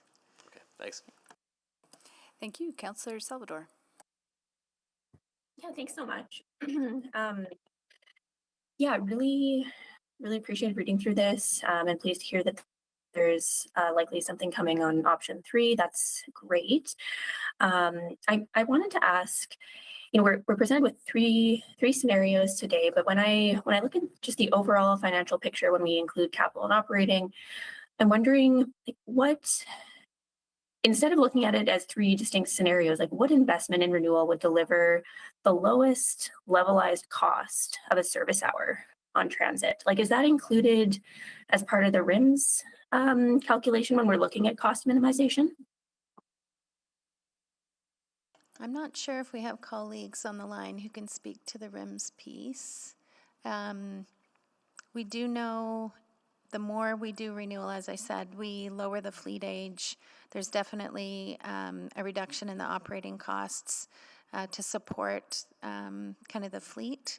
And then it can free up those buses to go provide more service hours if council so chooses. But I'm not sure if that's captured in the RIMS analysis. We could follow up on that perhaps. Yeah, I'd appreciate that. And I mean, totally agree and understand from a principal's perspective. Obviously, investing more on the renewal side saves on the operational side. I'm just looking like, do we know where that sweet spot is, where we do minimize costs because we are investing like the appropriate amount in renewal, and what does that look like specifically? But happy to get more information about that offline.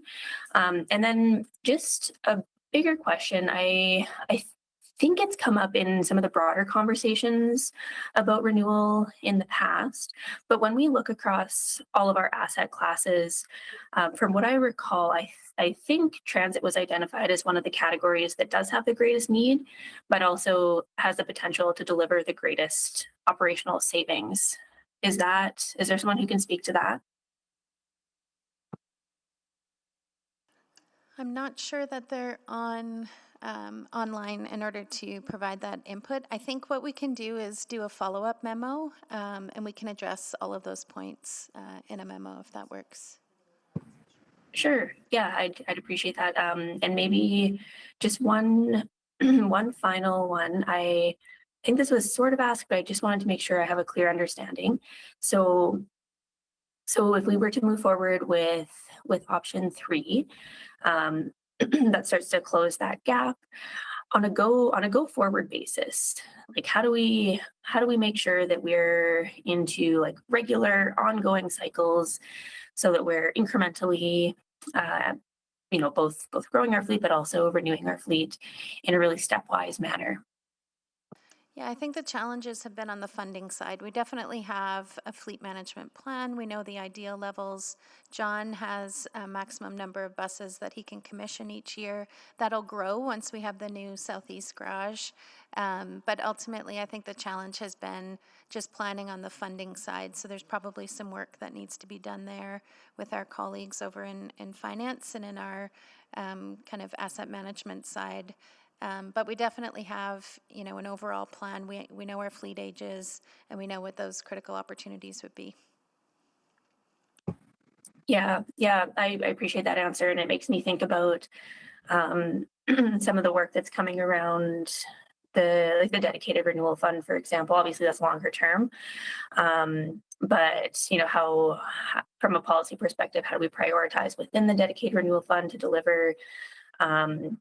Again, the best possible financial outcomes from operational savings and strategic investment in certain asset classes that are weighing us down. Okay, that's really helpful. Thank you so much. Thank you. And Ms. Feldman, did you want to add something? I was just going to add, there is a report to Infrastructure Committee coming up on renewal prioritization, looking at all of the city's assets. So those might be great questions, Councillor Salvador, at that committee meeting. Great, thank you. Thank you. Councillor Tang. Great, thank you all very much. The report also mentions that there's limited availability of parts for some of the buses purchased in 2017. I guess I'm just wondering, why is there a lack of availability? Is the company no longer making them? Just because I feel like 2017 doesn't feel that long ago. Yeah, that company is no longer in business. So we went into receivership. Okay, this is then the special buses that we purchased. The 30-foot buses, vicinity buses. Oh. Interesting. Okay. For when we decide to replace, just wanted to double check. Do we replace buses based on their expected useful life, which you've well documented in the report, or is it based on their actual performance, based on what we're seeing on the road, or as determined by our mechanics? So at the minute, we're obviously looking at a whole lot of items when it comes to those buses. Age, mileage. We have oil health monitoring reports that help guide us as well, so that we know we are tackling the worst buses up front to try and keep the rest going. Is that what the question is? So that's determined by our mechanics then, by the actual use and wear and tear. Yeah, we obviously we grade the buses depending on a whole bunch of factors, and then obviously the ones with the worst grade, that's the ones we tackle first. Okay, I wasn't sure if it's kind of based on, a lifespan determined by, recommended by the industry, or. Yeah, I think our challenge, Councillor, is that we're so far exceeding what those recommended lifespans are that it would actually mean probably, 3/4 of the fleet should be retired. So what John's indicated is it's kind of multifactorial, and there's a layered kind of list of indicators that help determine which buses get replaced before the others. Mm-hmm. I know rims came up a few times in the questions. I'm sorry if I missed this, but if the ideal renewal is 261, I was curious why you didn't recommend a scenario with that target. I can probably speak to that. Really, we're trying to show the options, understanding that a lot of this, it's a large amount of capital either way. So between option 2, option 3, it's a high debt servicing, which impacts tax levy, or it's a significant amount of dollars to take away from the renewal. So understanding yes, we need the buses, but we also need the roads for the buses to be on and clear the snow for the buses to drive. So we're just trying to find that balance of, funding priorities while honoring those principles of financial sustainability and affordability. And I'll just add, John has a maximum number that he can commission each year internally, so that was factored in for scenario 3, and trying to look at a couple of budget cycles, not just one. And we tried to paint a picture and tell the story of, if we do this scenario, it means this in the next cycle after this as well, just to kind of link those things together. Okay, yeah, fair. I guess I just thought, no, 261 million is sort of the balance of scenario 2 and 3, and I'm guessing if that were like a fourth, like a 2A, option 2A, that will probably get us somewhere in between 25 and 75 buses annually. For sure. Kind of like where we used to be, around 48, 50 buses. Correct. Right, that was pre-pandemic level, I think. Okay, appreciate that. And then can you just remind me, how much did we spend on RV replacement in the last cycle? Like, what's the scale? Yeah, I think in the report, I'm just seeing if I can do the total. We started the budget cycle with 40.7 million for the bus renewal profile, and then there was a supplemental adjustment that added 37 million to that profile. So This is for RVs? Sorry, Councillor? I'm talking about like the vehicle, like the light rail vehicles. Oh, give me one moment. And that's over multiple years, the LRV replacement profile. So the cash flow is sort of spread between this, starting really in this upcoming budget cycle. I'm just trying to compare how much, anyways, I'm out of time, thanks. Sorry. Thank you. Councillor Wright. Thank you very much. So the scenarios are based on, or looking at what our current service levels are, is that right?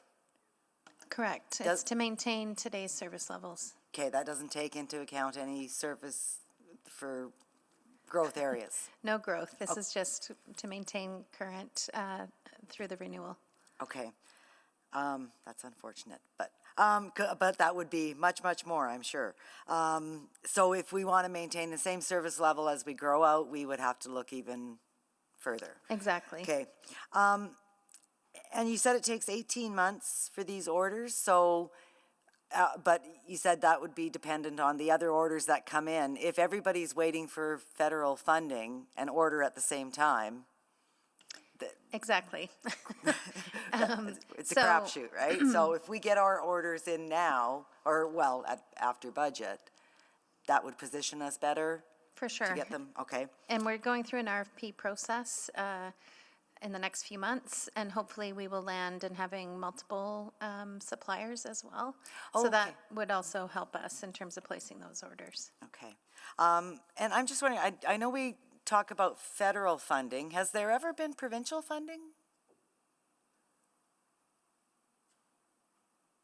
We've had provincial funding for growth buses. For example, when we opened the Heritage Valley Transit Center, there were buses in that, but we haven't, at least in recent times, had anything for renewal or replacement of transit fleet. Okay, I was just curious about that.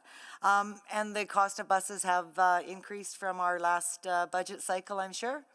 Yeah, there's always incremental increases. A fully fit-out bus, we're just under 1.1 million.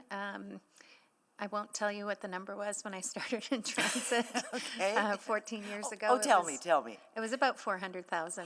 Oh my goodness. Yeah, back in 2012. Okay. So it's dramatically increased. So I think it was Mr. Dietrich that pointed out, just bite the bullet and do it now, I think, before prices escalate anymore. And then my other question relates to the mechanics. Will there be job loss for them? They've done such a wonderful job to date. Will it put them out of work? I hope not.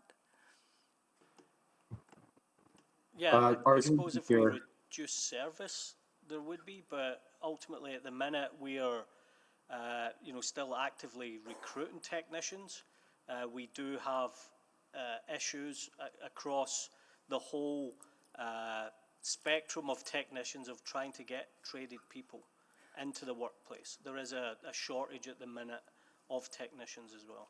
Okay, so we've got a gap, so it's not necessary that people would be laid off for lack of work, because there's lots of work, and we'll continue to have it. Okay, I think that's all I have. Thank you very much.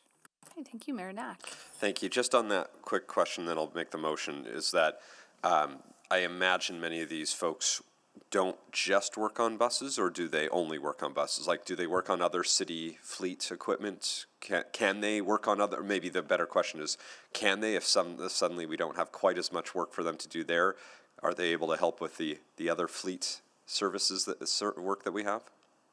At present, they only work on our transit fleet, so on our buses. But does that skill set transition over to other? Yeah, right. It would be, obviously, there would be some union stuff in there.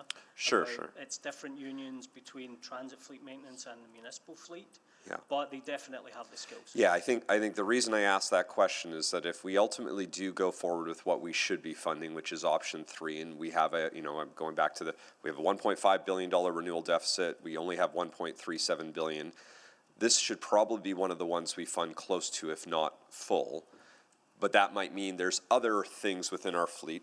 Fire trucks should also probably fall within that. Those are sort of the 2 biggest fleet things. So there might be other fleet things that we might not be able to fund at 100% renewal.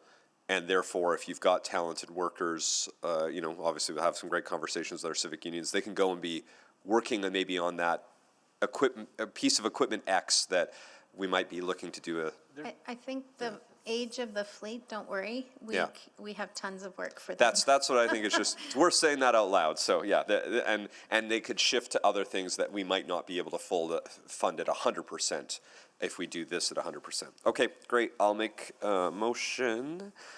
Where's my motion? There it is. So the administration prepare an unfunded capital profile for consideration during the fall 2027 to 2030 budget deliberations to advance scenario 3, targeted bus fleet renewal as outlined in attachment 1 of the city operations report, and subsequently develop a plan to fund bus replacements at the end of their useful life. Thank you. Would you like to take a moment to introduce? Sure. Yeah, I think lots of great questions. I think there's going to be an argument to be funding at a very minimum what RIMS suggests. That should be the bare minimum, but I think there is a much stronger argument to be this being one of our top funding requirements in our renewal piece, along with I just flagged, fire trucks. I know we've got some aging fleets there. And I know we can't do everything. We're about, even if we put every dollar available into renewal in this next 4-year capital budget, we could only fund it to about 90% of the level it needs to be funded. But I think we're going to spend a lot of this next 4-year budget on renewal. I know there will probably need to be some very targeted growth, but in a world where we have this type of aging fleet and aging infrastructure, we need to focus our time and attention on that. And so I appreciate that this just creates an unfunded capital profile, but as I think we've heard from the city manager, if we're not looking for option 1, I want to be very clear by making a motion that we should be leaning as close to option 3 as possible. Administration will go through and do their own analysis and come back with a final number, but I think we've heard some great questions about the costs that are offsetted, that we would be offsetting on the repair and the time, and frankly, even just the quality user experience. If we do this right, and then maybe we can use those resources to fund other things that we might not be able to fund it at the ideal circumstance in this next 4-year budget. But this should not be one of the ones that we sort of tiptoe our way in. Scenario 2, I think we just heard, kicks the can down the road. This is a pretty major service that we shouldn't be kicking the can. We're going to have to kick the can down the road on something in this next 4-year budget. But I don't think it should be likely our bus fleet, which is desperately needed. And so that's why I wanted to provide this motion. Thank you. Thank you. And I think you asked questions already, so I'll go to Councillor Paquette. Great. Thank you. So as we are going through this conversation, I'm wondering why there wasn't an option 4. Because I note that there are a lot of life extension activities going on. There are still needs. Councillor Stevenson brought up the double buses and the DATS vehicles, and I'm just wondering why we didn't see like a full costed right sizing to the system as an option.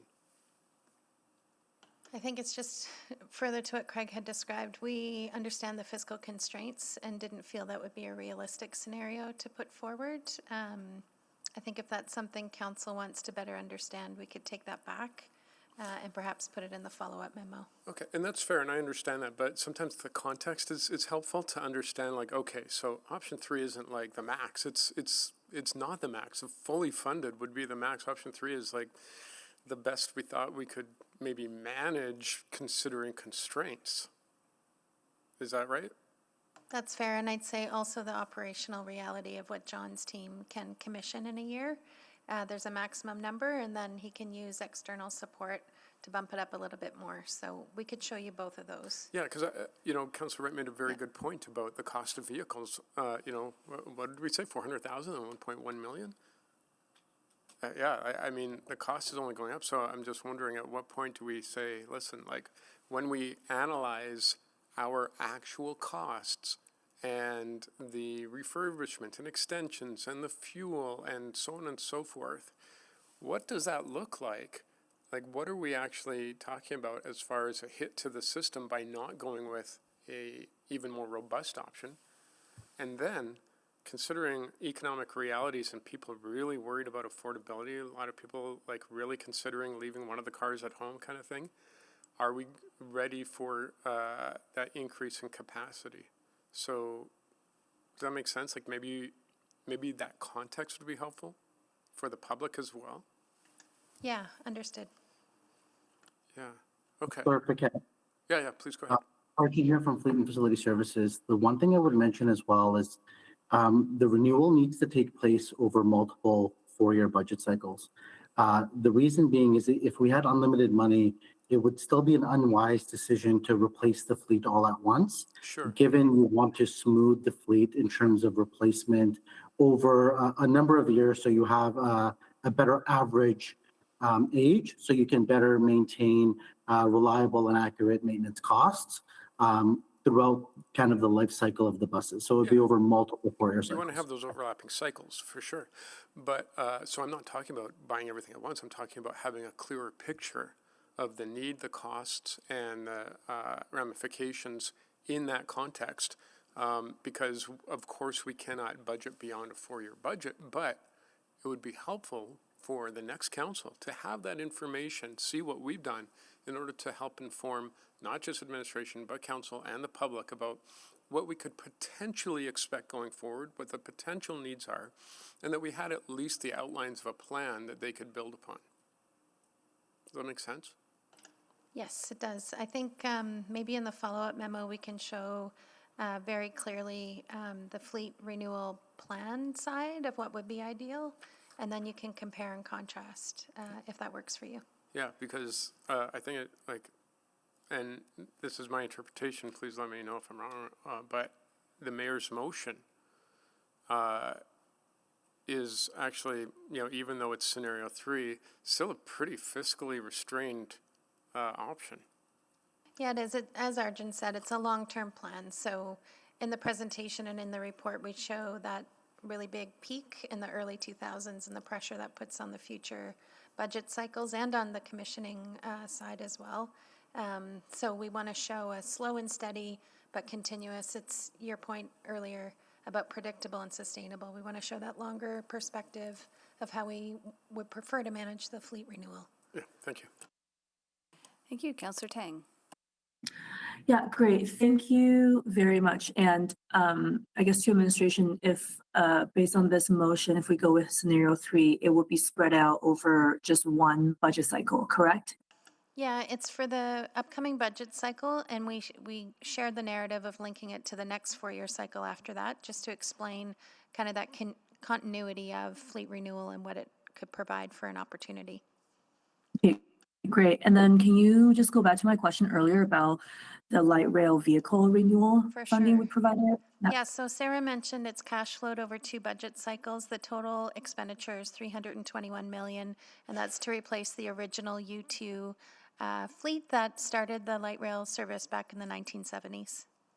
Yeah, so I recognize that, last cycle, we put a lot of emphasis on renewing given the limited resource, a lot of emphasis on renewing the LRV vehicles. And I think now is the opportunity to focus on bus. But and so just so I understand, that 321 million was then spread out over 2 budget cycles.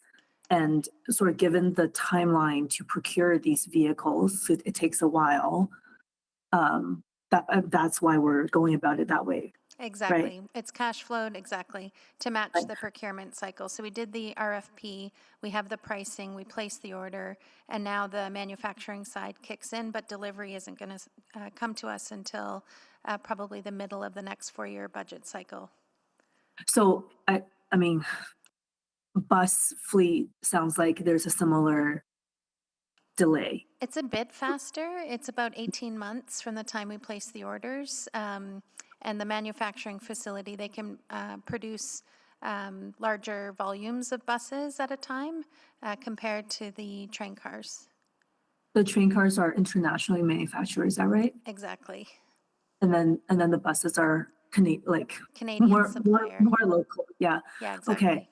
And so, but even with all those considerations, it's still a long process and likely would spill over into the next cycle. Potentially? We would, once the 4-year budget is determined, we would start to put our orders in the queue for the 4 years. So we would expect to receive that total number of buses within the 4-year cycle.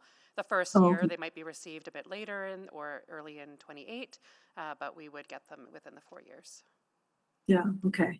I'm probably not gonna hop back on, but anyways, I think this is a good approach. One cycle we focus on one type of fleet. This cycle we focus on buses because of that urgent need to plan for the long term. So thank you.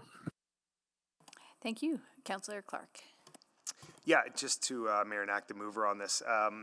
Just if I'm kind of understanding this correctly, let's go with scenario 3. Let's get that data back, see what that kind of the number is with that, knowing that's kind of what we need to be at. Maybe it's even more on that, and then kind of go through the whole process that we're already doing on priorities with roads and fire and all the other things that are big ticket items, and see kind of where we land, and maybe it's a little bit less on that. Is that sort of your indication? Or? Yeah, I mean, just speaking personally, not for anyone else on council, I would probably not want to settle for less than option 3, but I've heard the conversation, all of these things, maybe just go to the RIMS model, which is like sort of the 2.5 option. But I also take Councillor Paquette's point is that there actually probably should be an option 4 that doesn't exist. But I just want to signal to administration that there should be nothing anywhere close to option 1, and I would argue even option 2 coming forward in this budget, based off where we're at. It should be around this.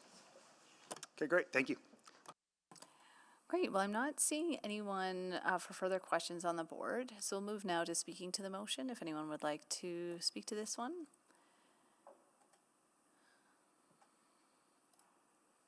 Not hearing a lot of clicks, perhaps. Councillor Paquette. Yeah, thank you. This is a great conversation, and it was really fantastic to have some young people out to speak about the importance of transit to their daily life. And how, that voice is so important.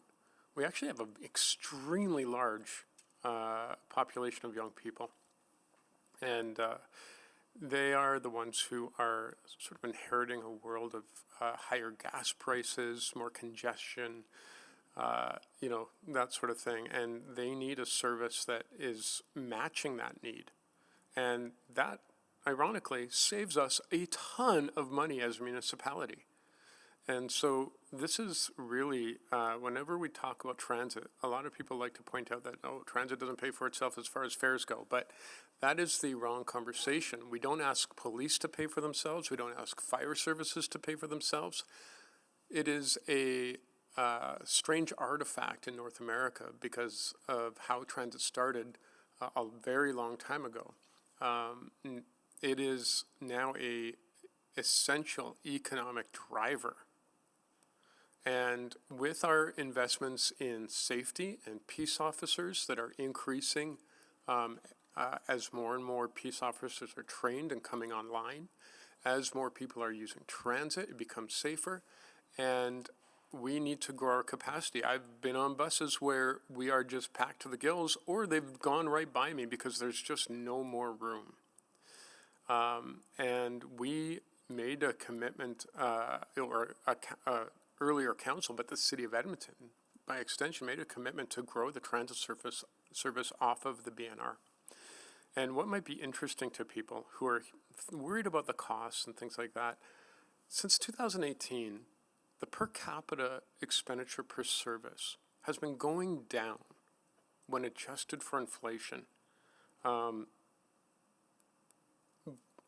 Just off the top of my head, I think it was like $33,498 per capita in 2018 when I first began on council, and now it is $3,069.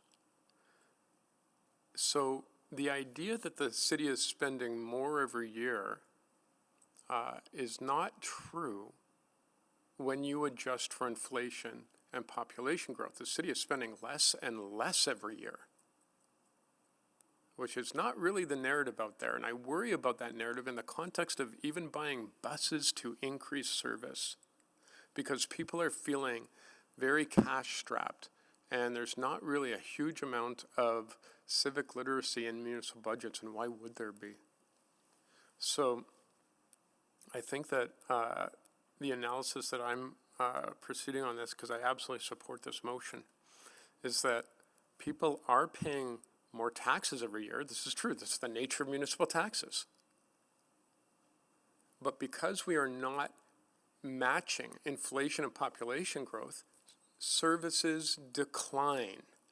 And it's a really bad formula because you have people paying more and getting less. That is not a winning formula. That's a losing formula. If people are paying more, they should be getting more. If they're paying equal, according to inflation population growth, they should be getting equal services. But that is not our reality.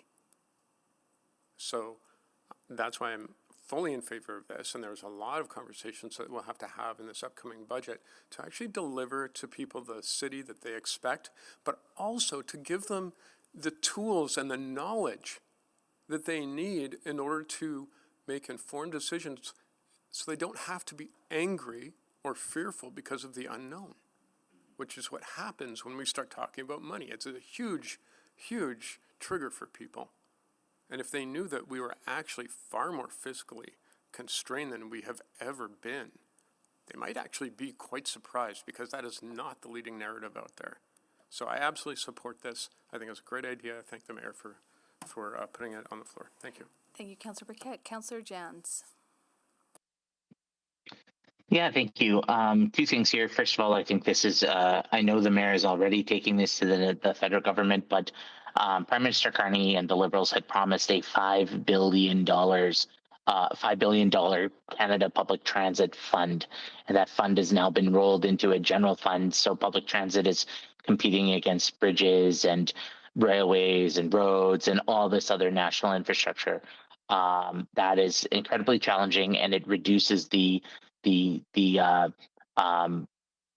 influence and the primacy that public transit should have right now when we talk about economic resiliency, when we talk about sustainability for not just our climate, but our pocketbooks and our economic systems.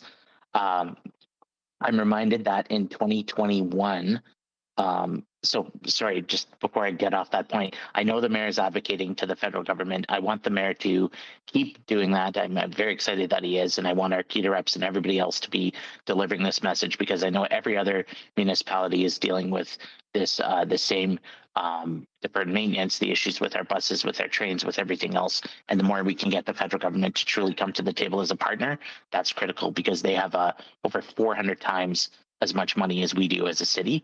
And truly, public transit is national infrastructure and takes care of Canadians wherever we are. And there's a very, very, very strong case that as Canada's 5th largest city, this is table stakes. Sorry, back to my other point. In 2021, there was 10.75 meters of road per person.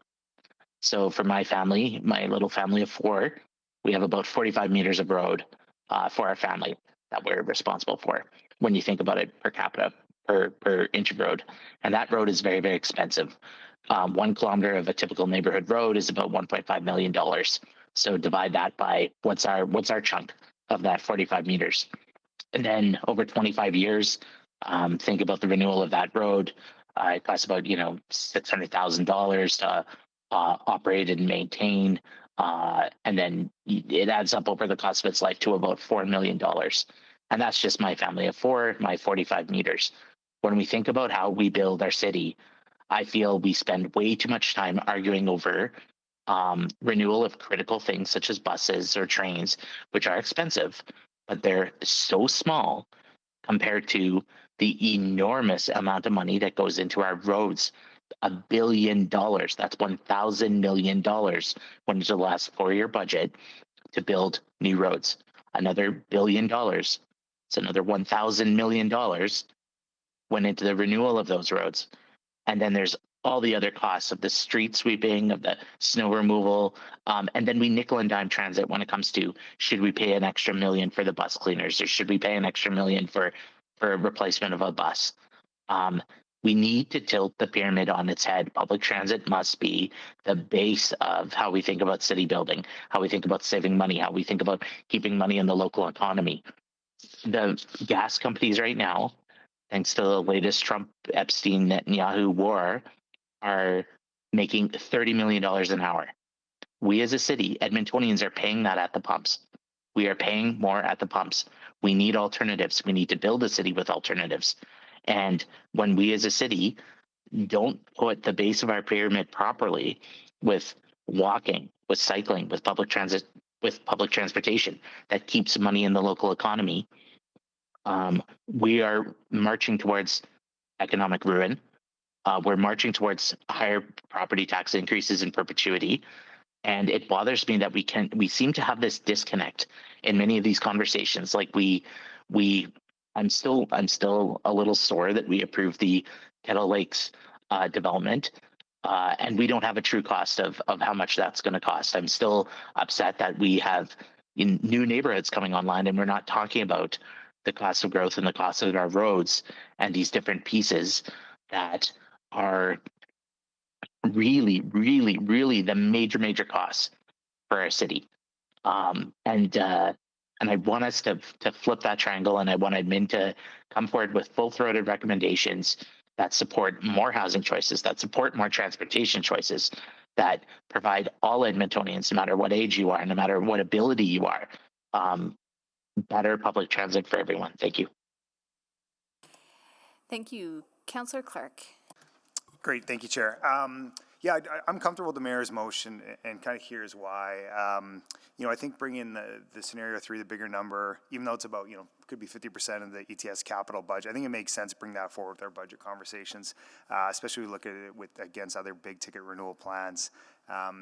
As kind of indicated by me in the presentation that everyone's read, we need to do something here. There's a big need for it, and I think something big needs to be done. I'll echo Councillor Jan's comments. I'm hopeful for the feds to come on board. If I was a bet man, I would say I think they will. So I think that's going to be a nice support for us for ETS. And I think also, as we look on the operating side, I think there could be some route optimization, especially with the LRT coming in the west. We have conversations about user fees coming up. I think there could be increased efficiencies there. I think that could help kind of lessen the overall blow on the total budget, whether it's capital or operating. So thanks, Mayor, to bring this forward, and I look forward to supporting it. Thank you. Councillor Salvador. Yeah, thanks so much. Really appreciate the discussion today, and I'll likely just be echoing a lot of comments from colleagues here, but just wanted to take a moment to speak to this, because when we do think about our overall goals of creating a safe and convenient and reliable transit system, we know that renewing our fleet is a fundamental part of delivering on that. The value and importance of public transit is very clearly embedded in our North Star, the city plan, where we've committed to significant mode shift. Public transit is also, as we know, a fundamental part of building an attractive, competitive, and resilient city. It's a vehicle for economic development, and one of the most important levers we have for taking climate action and reducing emissions. connects people to their city in a critically important way. And all those things are really challenging and hard to accomplish if buses are becoming unreliable and service is eroded. We've consistently discussed that replacing our fleet is the financially responsible path forward. Letting buses degrade might save a few dollars on the capital side, but it dramatically increases operating and maintenance expenses. And when we do look across all of our asset classes, fleet is near the top, if not at the very top, for assets that are in need of renewal and that stand to deliver some of the greatest operational savings. Right now, we're running buses well beyond their typical lifespan, which means that the cost of maintaining and repairing is much higher. And did want to just take a moment to give a big thank you and shout out to the workers who have been extending those lifespans. I think it's a real testament to the approach that we've been taking, and it's great to know that we're doing everything we can to push our fleet as far as possible. At the same time, that can only take us so far before we must replace vehicles. And as colleagues have mentioned, I think this also underscores the need for nationally a consistent, predictable, and ongoing source of funding for municipalities to continue growing and renewing their transit fleets. So we can't afford to not invest in renewal. So we're really looking forward to continuing this conversation to ensure that the importance and value of public transit is reflected in our budget. Thanks so much. Thank you. Councillor Morgan. Thanks. I wish I could vote for this, but I'll just speak to it instead. So, over my 20 years with the city and Edmonton Transit, I've seen, especially on the bus side, just us nickel and dime buses, and that we've been doing a lot of good investment with LRT lately, but buses have been kind of on the back burner in my opinion, anyway. So, I really appreciate this motion.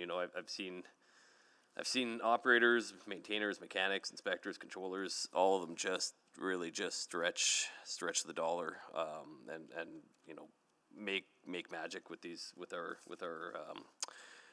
fleet. So it's nice to see some interest in investment and renewal. And I talk a lot about congestion too, especially in the south, but all over the city, our roadways and arterials are important, but and still a priority in my eyes. But I think when we're addressing congestion, we also need to think about these alternatives as well. And so these crucial alternatives like transit to get people to where they need to be. So I'm excited for this motion.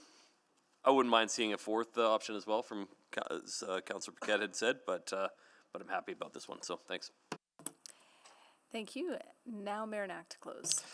Thanks very much. So a few thoughts on this. Over the up until about a week and a half ago, when I started breaking out the spring and summer bike again, this winter I actually used transit quite a bit. I was using it almost every day for the last 4 months, between buses and LRT. Always great to get that experience, and this is a great opportunity to remind folks that this is now probably the second term where a majority of councillors are active transit users. The first term ever being the last term, where we had the majority of councillors being active transit users. That wasn't the case in probably the history of the city.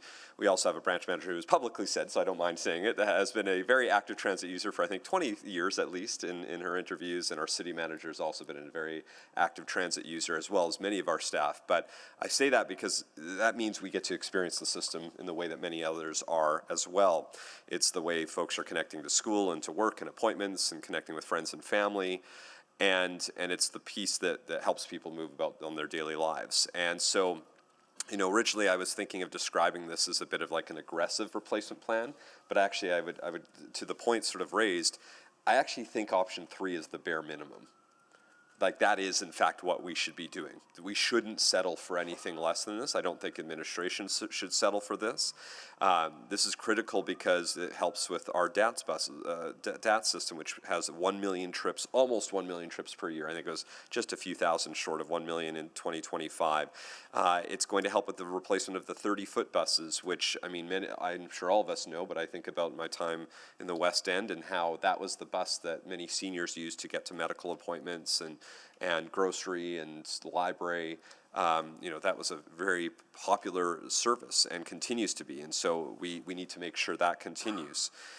We also need to address what was the total number I saw? 60, in the annual report it says 61.8 million trips between our bus and our LRT system, and other 732,000 on-demand, and the almost million on DATS. So you think about that, you add it up, and that is an increase, by the way, from 2024, and that was even with 3 months or 3 weeks of the school strike, and we still saw growth from 2024 to 2025. There was a couple of articles that mistakenly talked about ridership dropping in the city. It did not in 2025. It just didn't go up quite as high as what it would have had those 3 weeks of the school strike not existed, because we know that's probably tens of thousands of riders a day that we missed out on. I think the most important part, and why I sort of view option 3 as I think the bare minimum, is because it removes the second life cycle extension piece, which, again, as many have said, we've got incredible city workers who are working miracles to keep it going, but we shouldn't be having to hope that we can just keep them moving. We need to maintain them and replace them at an appropriate space. And also, I do think there's a quality of service piece. So for the folks that want to choose to use transit, or for the folks that have no other choice but to use transit, if we're updating those buses more frequently, that means making sure those buses have all the good amenities and services on it that we want people to be able to enjoy, that will make that experience even more desirable from driving. So that is why we want to actually replace that bus fleet. There's new technology. I want to see all the nice things on the bus system that you can get in some of the fancy cars. So why shouldn't we have some of those fancy services? Why shouldn't we have that good experience no matter where you're going? And so I think the final piece of this motion is just around making sure we're developing the replacement strategy for procured bus assets. Again, as we're seeing with the dedicated renewal fund, as we're seeing with all of this, anything we buy, we need to have a clear plan, a line of sight as to how we'll replace it and fund it over the long term. So that we don't run into the situation that we're in now. And so I know the budget's tight. Again, you'll hear me say this a million times. We have a $1.5 billion renewal deficit. We only have $1.37 billion available to us. Even if we spent every penny in this next 4-year budget on renewal, that still puts us a little short of where we need to be. And I expect there will be some limited growth in the next 4-year budget. But this is not the area that I think we sacrifice on. There will have to be some areas where we sacrifice on, or we'll have to look at creative solutions. We're talking about lots of different things that we won't spend a lot of time on now, but I think there's other places where we can make up that gap that don't have to sacrifice something as critical as our bus system, as our transit system, for the many, and at this point we're at tens of thousands, if not on certain days, hundreds of thousands of folks riding the system every day. Let's make sure we're supporting it appropriately. Thank you. Thank you. Please vote.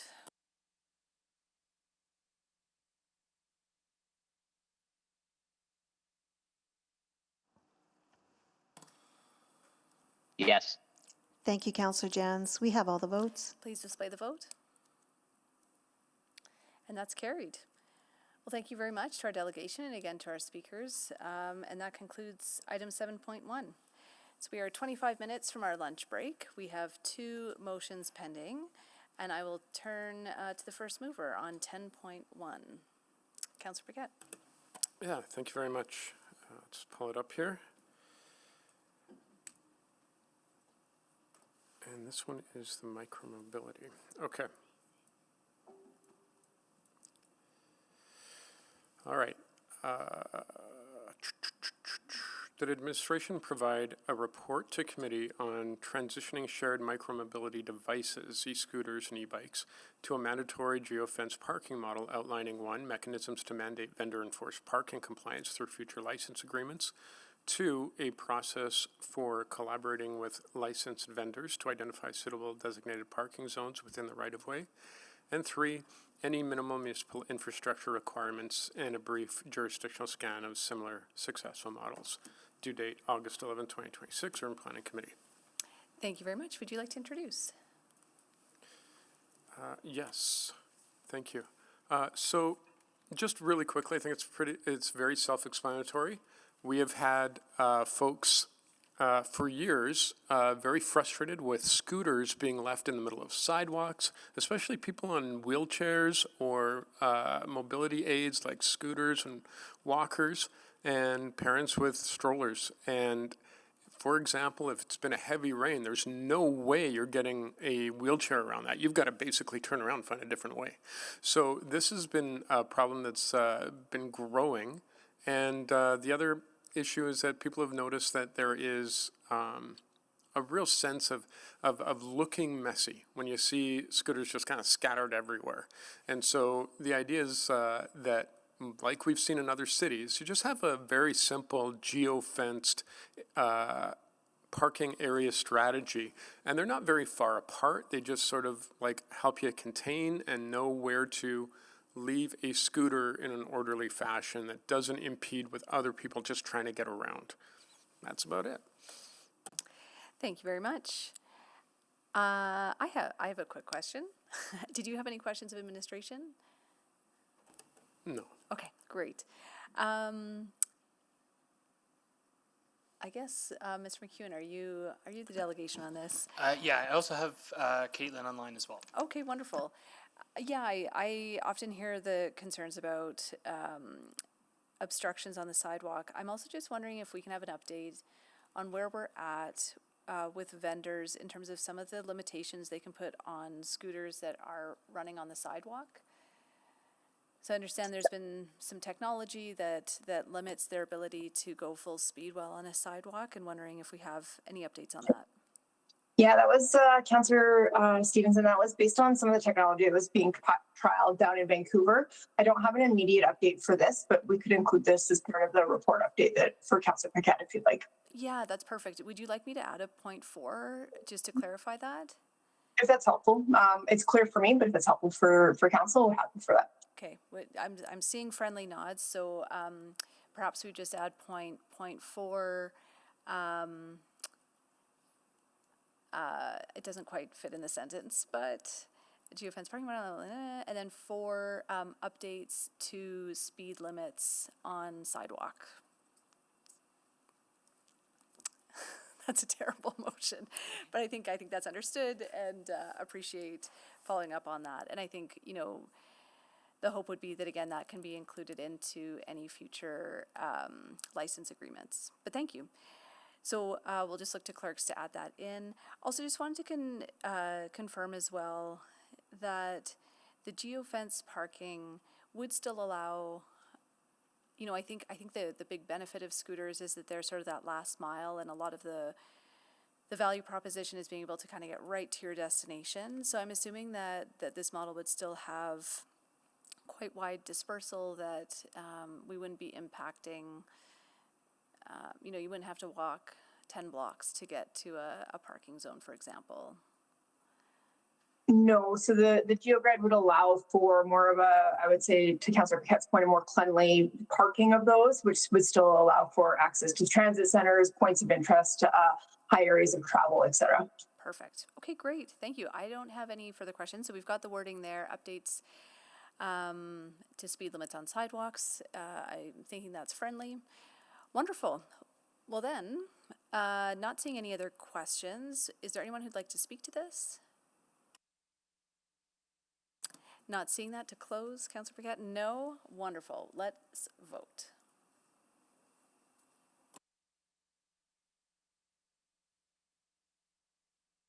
Yeah.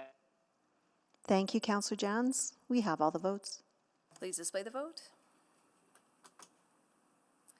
And that's carried. Thank you. We're now on to item 10.2, Councillor Jans, Residential Infill Development Building Design Guideline Options. Thank you. This motion came out of conversations at the... Sorry, do you mind just restating the motion, or? Yes, that administration provided a report to committee with recommended options that enable a review and feedback of building design of residential infill development through the development permit process. Thank you. Yeah, please go ahead to introduce. Yeah, so this this came from conversations that were held recently where city staff and the development community and other community members had gathered to talk about the build report called the IPA, the infill. I can't remember the acronym. I can't remember the words now, but the acronym was IPA, and we were talking about options to continue improving design standards. If you're doing a larger project, like a 6-story project, especially in the core areas, you might get a chance for a formal or an informal meeting with the Edmonton Design Committee. But for smaller scale residential development, you don't go through that same process. Now, not saying that I want to establish a process like that, but I think we can all agree that we want infill in our community that's beautiful, that fits the character of the community in terms of look and appearance, that has unique that does fit better than some of the version 1s that we've seen. I have been touring around, and some of the version 2s are looking much better. In fact, I saw a couple that I couldn't tell if they were duplexes or something else, and they blended in quite well. But there's some exceptions. I think a small number of exceptions that really are a bit jarring. And I think if we can have some options from administration in terms of, it was suggested maybe just having another design checkpoint in the process where the applicant has to share some thoughts about how they have incorporated different elements into, or how they're going to mitigate certain considerations, or how they're going to give some thought to some of these questions around design. I think that could go a long way to improving the welcome and the long-term adoption of better infill in our communities. Thank you. Thank you. Councillor Clark for questions. Yeah, just to Councillor Jan's mover on this. So I'm kind of hearing you on the design element sort of request here. So in your ideas, say maybe this report come back with some feedback from the developer or builder on, how this fits into the specific site in their view, and maybe how it fits into like the neighborhood character a little bit as well. Maybe, like, for example, in Garneau, we've predominantly had the arts and crafts architectural style. So maybe somebody who is building in Garneau, there might be a checkpoint where asking them how they've considered what they're building fits with it, or it doesn't. Just, I think, forcing in a bit of a checkpoint to just get some consideration here. And I think the most egregious ones we've seen are where there's kind of been a copy paste from, say, a corner lot or somewhere else. So it's really tricky to define exactly what the good design is, because it is so subjective, and it is you have so many different opinions on different things, and taste change, and I just think there must be another option that could help us be a little bit better than where we are now. Yeah, if I'm kind of hearing you correctly, just a little bit more explanation on the thoughtfulness of why here, what we're trying to do, and try to get that information as best we can. Yeah, like we already have some requirements around like certain number of windows or certain percentage of windows and different pieces like that. But and not to make everything look monolithic either, but just having a design checkpoint, I think, would be very helpful. Great, thank you. Thank you. Maybe a couple questions. I see Mr. Pollock on the line. Certainly keen to look at promoting higher quality infill. Just wondering, I think we heard in our last conversation, administration's sense that we may need the zoning bylaw live for a bit to give time for the new regulations to manifest. So just wanted to get a sense from you in terms of how this fits into that broader conversation.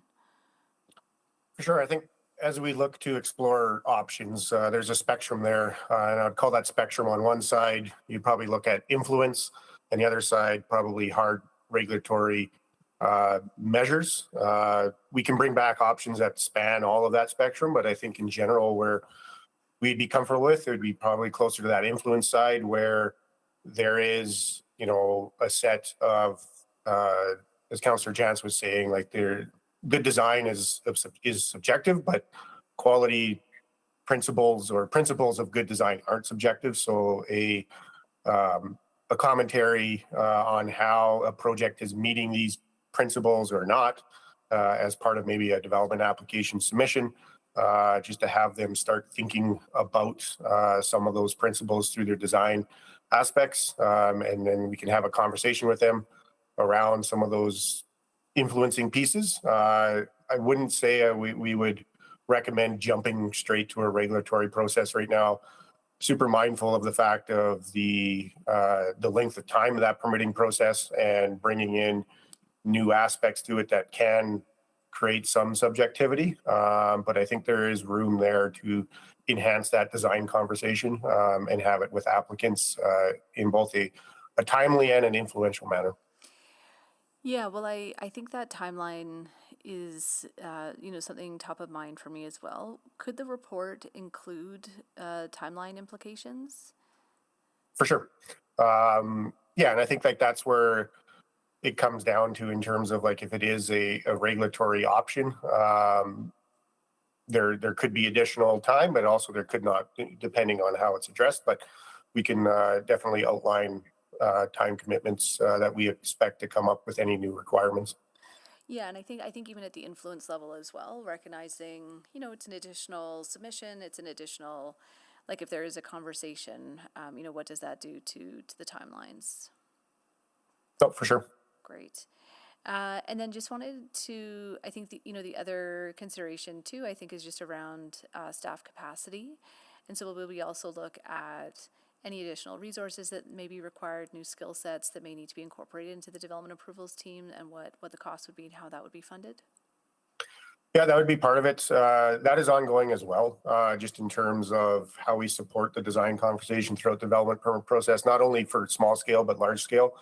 It is an area that we need to increase that capacity on staff already. So we're already thinking about that, as well as other tools on how to increase that design conversation around whether it's the standard set of building designs or a set of guidelines, et cetera, and how can we use and influence that and build that staff capacity around it as well, whether it's a individual resource or further training of our development planners.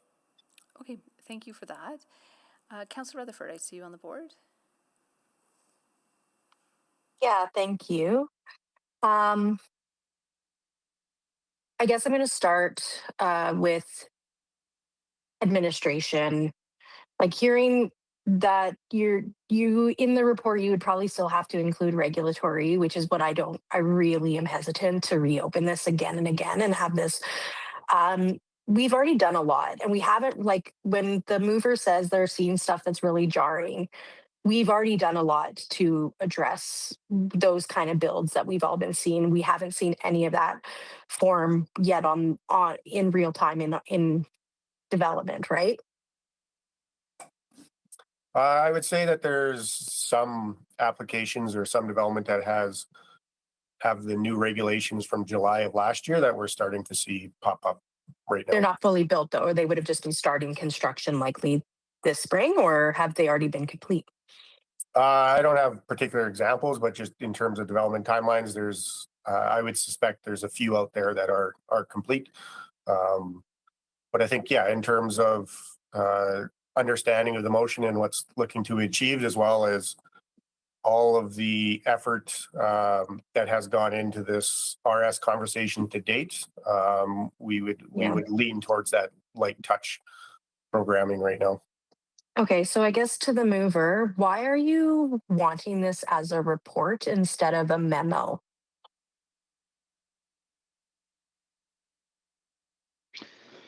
Because it would have recommended options. So we would be able to direct admin to say, go forth and establish this new checkpoint or whatever it is. Okay, but those would all come with budgets. Is this a priority for you in terms of a budgetary thing, considering we've already done the infill liaison team, which again hasn't really done anything to date because we've just been hiring with all the changes we've already made to the RS zone? Do you think that would get support? If I can defer to administration. I believe this could be included under the development services model, and that applicants may have to pay, a nominal fee that would go towards this work. I Well, I don't believe think it's, this would be I don't cost think it's neutral. nominal. I don't think it's, well, it's not cost neutral because you had shared an article with all of council Cost neutral to the recently. tax base, sorry. You had shared an article recently with council about the need to reduce red tape in housing for housing affordability. So how does this support that article? Or why did you share that then if you're going to counter that? There's a lot in that article, more than I can summarize in 2 minutes now. But the gist of it was, Well, the gist of it is adding. It was actually kind of about an entirely different topic about homelessness, but I don't disagree that anytime you're adding barriers to housing, that is a challenge. But I do think where we're at, we've eliminated a lot of barriers to housing. But if we're going to continue to build popular support for infill in neighborhoods, taking a moment to look at some of the design considerations like this is a very worthy investment to social license. Yeah, but if they're all at the checkpoint stage, like I imagine I'm going to Mr. Pollock. So we do this, whether it's an additional cost for an additional stage of the application. The development planner says, yeah, you might want to think about this or this or this. There's no ability outside of the zone to actually enforce any of that. They would just be a, hey, consider this kind of conversation. If Is it's that for not me or Mr. regulatory. Pollock? No, Mr. Pollock. So if it's not regulatory, that's correct. It would be a discussion, but it also, amongst that discussion, it elevates that conversation and that ability to reach a quality design product. So there's a lot of conversations that happen that are with our development planners that are outside of the zoning, just in terms of the context and what's around it and what's needs to happen during that application. So this would be an added conversation to it for sure. In terms of budget conversations, again, like depending on the options chosen, it could be very minimal to I wouldn't say any burdensome on administration for that side of things, but in terms of that process, there could be process costs. But I think in terms of the options and a council memo, there could be a zoning amendment, whether or not it's a regulatory thing or not, just for that extra requirement for the application submission. Okay. Thank you. I'm not seeing any further questions. And now we will go to speaking to. We've got 6 minutes left. I'll just very briefly say, I think that the quality of design is important, and I think it's not only the aesthetics but also the functionality of the spaces. So I am open to looking at what options might exist, but I think there will be some very hard questions when these options come back. For me, it'll be critically important that the changes are meaningful, as highlighted by Councillor Rutherford, that don't just create delays without any added benefit. It'll be critically important for me that any new processes avoid timeline or cost impacts, that maintain affordability for these units, and importantly, competitiveness with suburban growth.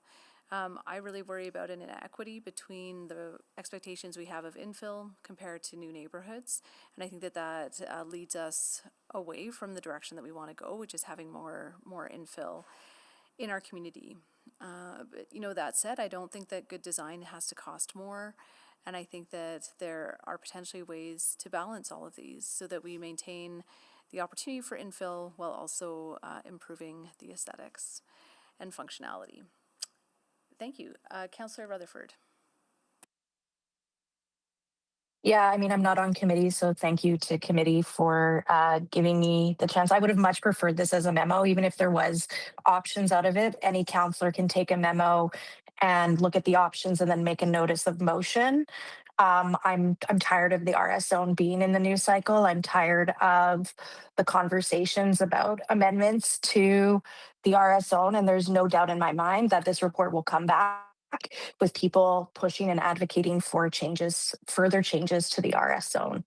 We had already created a scope of work with administration to expand the design committee for this. Like, there's no debate and there's no argument from anybody, I think, on council that I've ever heard that good design isn't important. Absolutely. But I'm also very leery of even exploring an option that adds red tape or additional costs when we've talked again and again and again about, trying to reduce our permitting times. And at the same time, like what Councillor Stevenson said, very, very much concerned about if those options would actually show any good benefit for the pause caused. Maybe I could be wrong, and that's why I think the memo is a good question to ask, but I really wish this wasn't coming back as a report. And I will be hard pressed to support anything that comes out of this motion on council that includes any kind of additional costs or timeline without benefit. Thank you. Thank you. Councillor Jans, any closing comments? Nothing further. Okay, please vote. Yes. Thank you, Councillor Jans. Mayor Knack. We will mark Mayor Knack absent. We have all the votes. Please display the vote. And that's carried. Thank you. I believe we have a couple notices of motions without customary, notices of motion. Go ahead. Great, thank you. The administration provided a report with options, timelines, and financial implications to modify the adaptable traffic calming infrastructure along Hermitage Road and 40th Street, including the following. 1, design and traffic flow modifications. A, options to adjust the physical footprint of current measures to alleviate unintended traffic bottlenecks. Some considerations could include bike lane implementation on only one side of Hermitage Road and 40th Street. 2, maintenance and operations. A, strategies to improve the efficiency and efficacy of winter road maintenance, including potential windrow management. B, cost and benefit considerations for seasonal maintenance cycles, including mitigating damage to infrastructure and accommodating spring cleanup operations. Examples, street sweeping, etc. 3, preservation of safety benefits. A, an analysis on how potential design modifications will preserve the intended pedestrian safety, active transportation access, and speed reduction benefits of the Towards 40 program. So that's 1. The next is the administration prepare an unfunded service package for consideration as part of the 2027-2030 operating budget to complete a feasibility study for a multi-use trail over Manning Drive, connecting the 160th Avenue multi-use path to Manning Town Centre and the future Gorman Bridge. 2, the administration provide a memo outlining potential funding sources for a feasibility study for a pedestrian footbridge over Manning Drive, connecting the 160th Avenue multi-use path to Manning Town Centre and the future Gorman Bridge, including potential strategies such as municipal reserve allocations, developer contributions, and active developer participation. And a high-level analysis identifying other areas in the city where similar major active transportation connections are needed. And sorry, when will you be making at the next council meeting? At the next sensible available opportunity, whatever that might be, and I'll leave it to the clerks to advise. Well, are either of them committee level? Just save time at, maybe at the next urban planning committee? Okay. Thank you. Great. Wonderful. Well, we are right on the nose of noon, so seeing no other notices of motion or motions without customary notice, we are adjourned. Thank you all very much.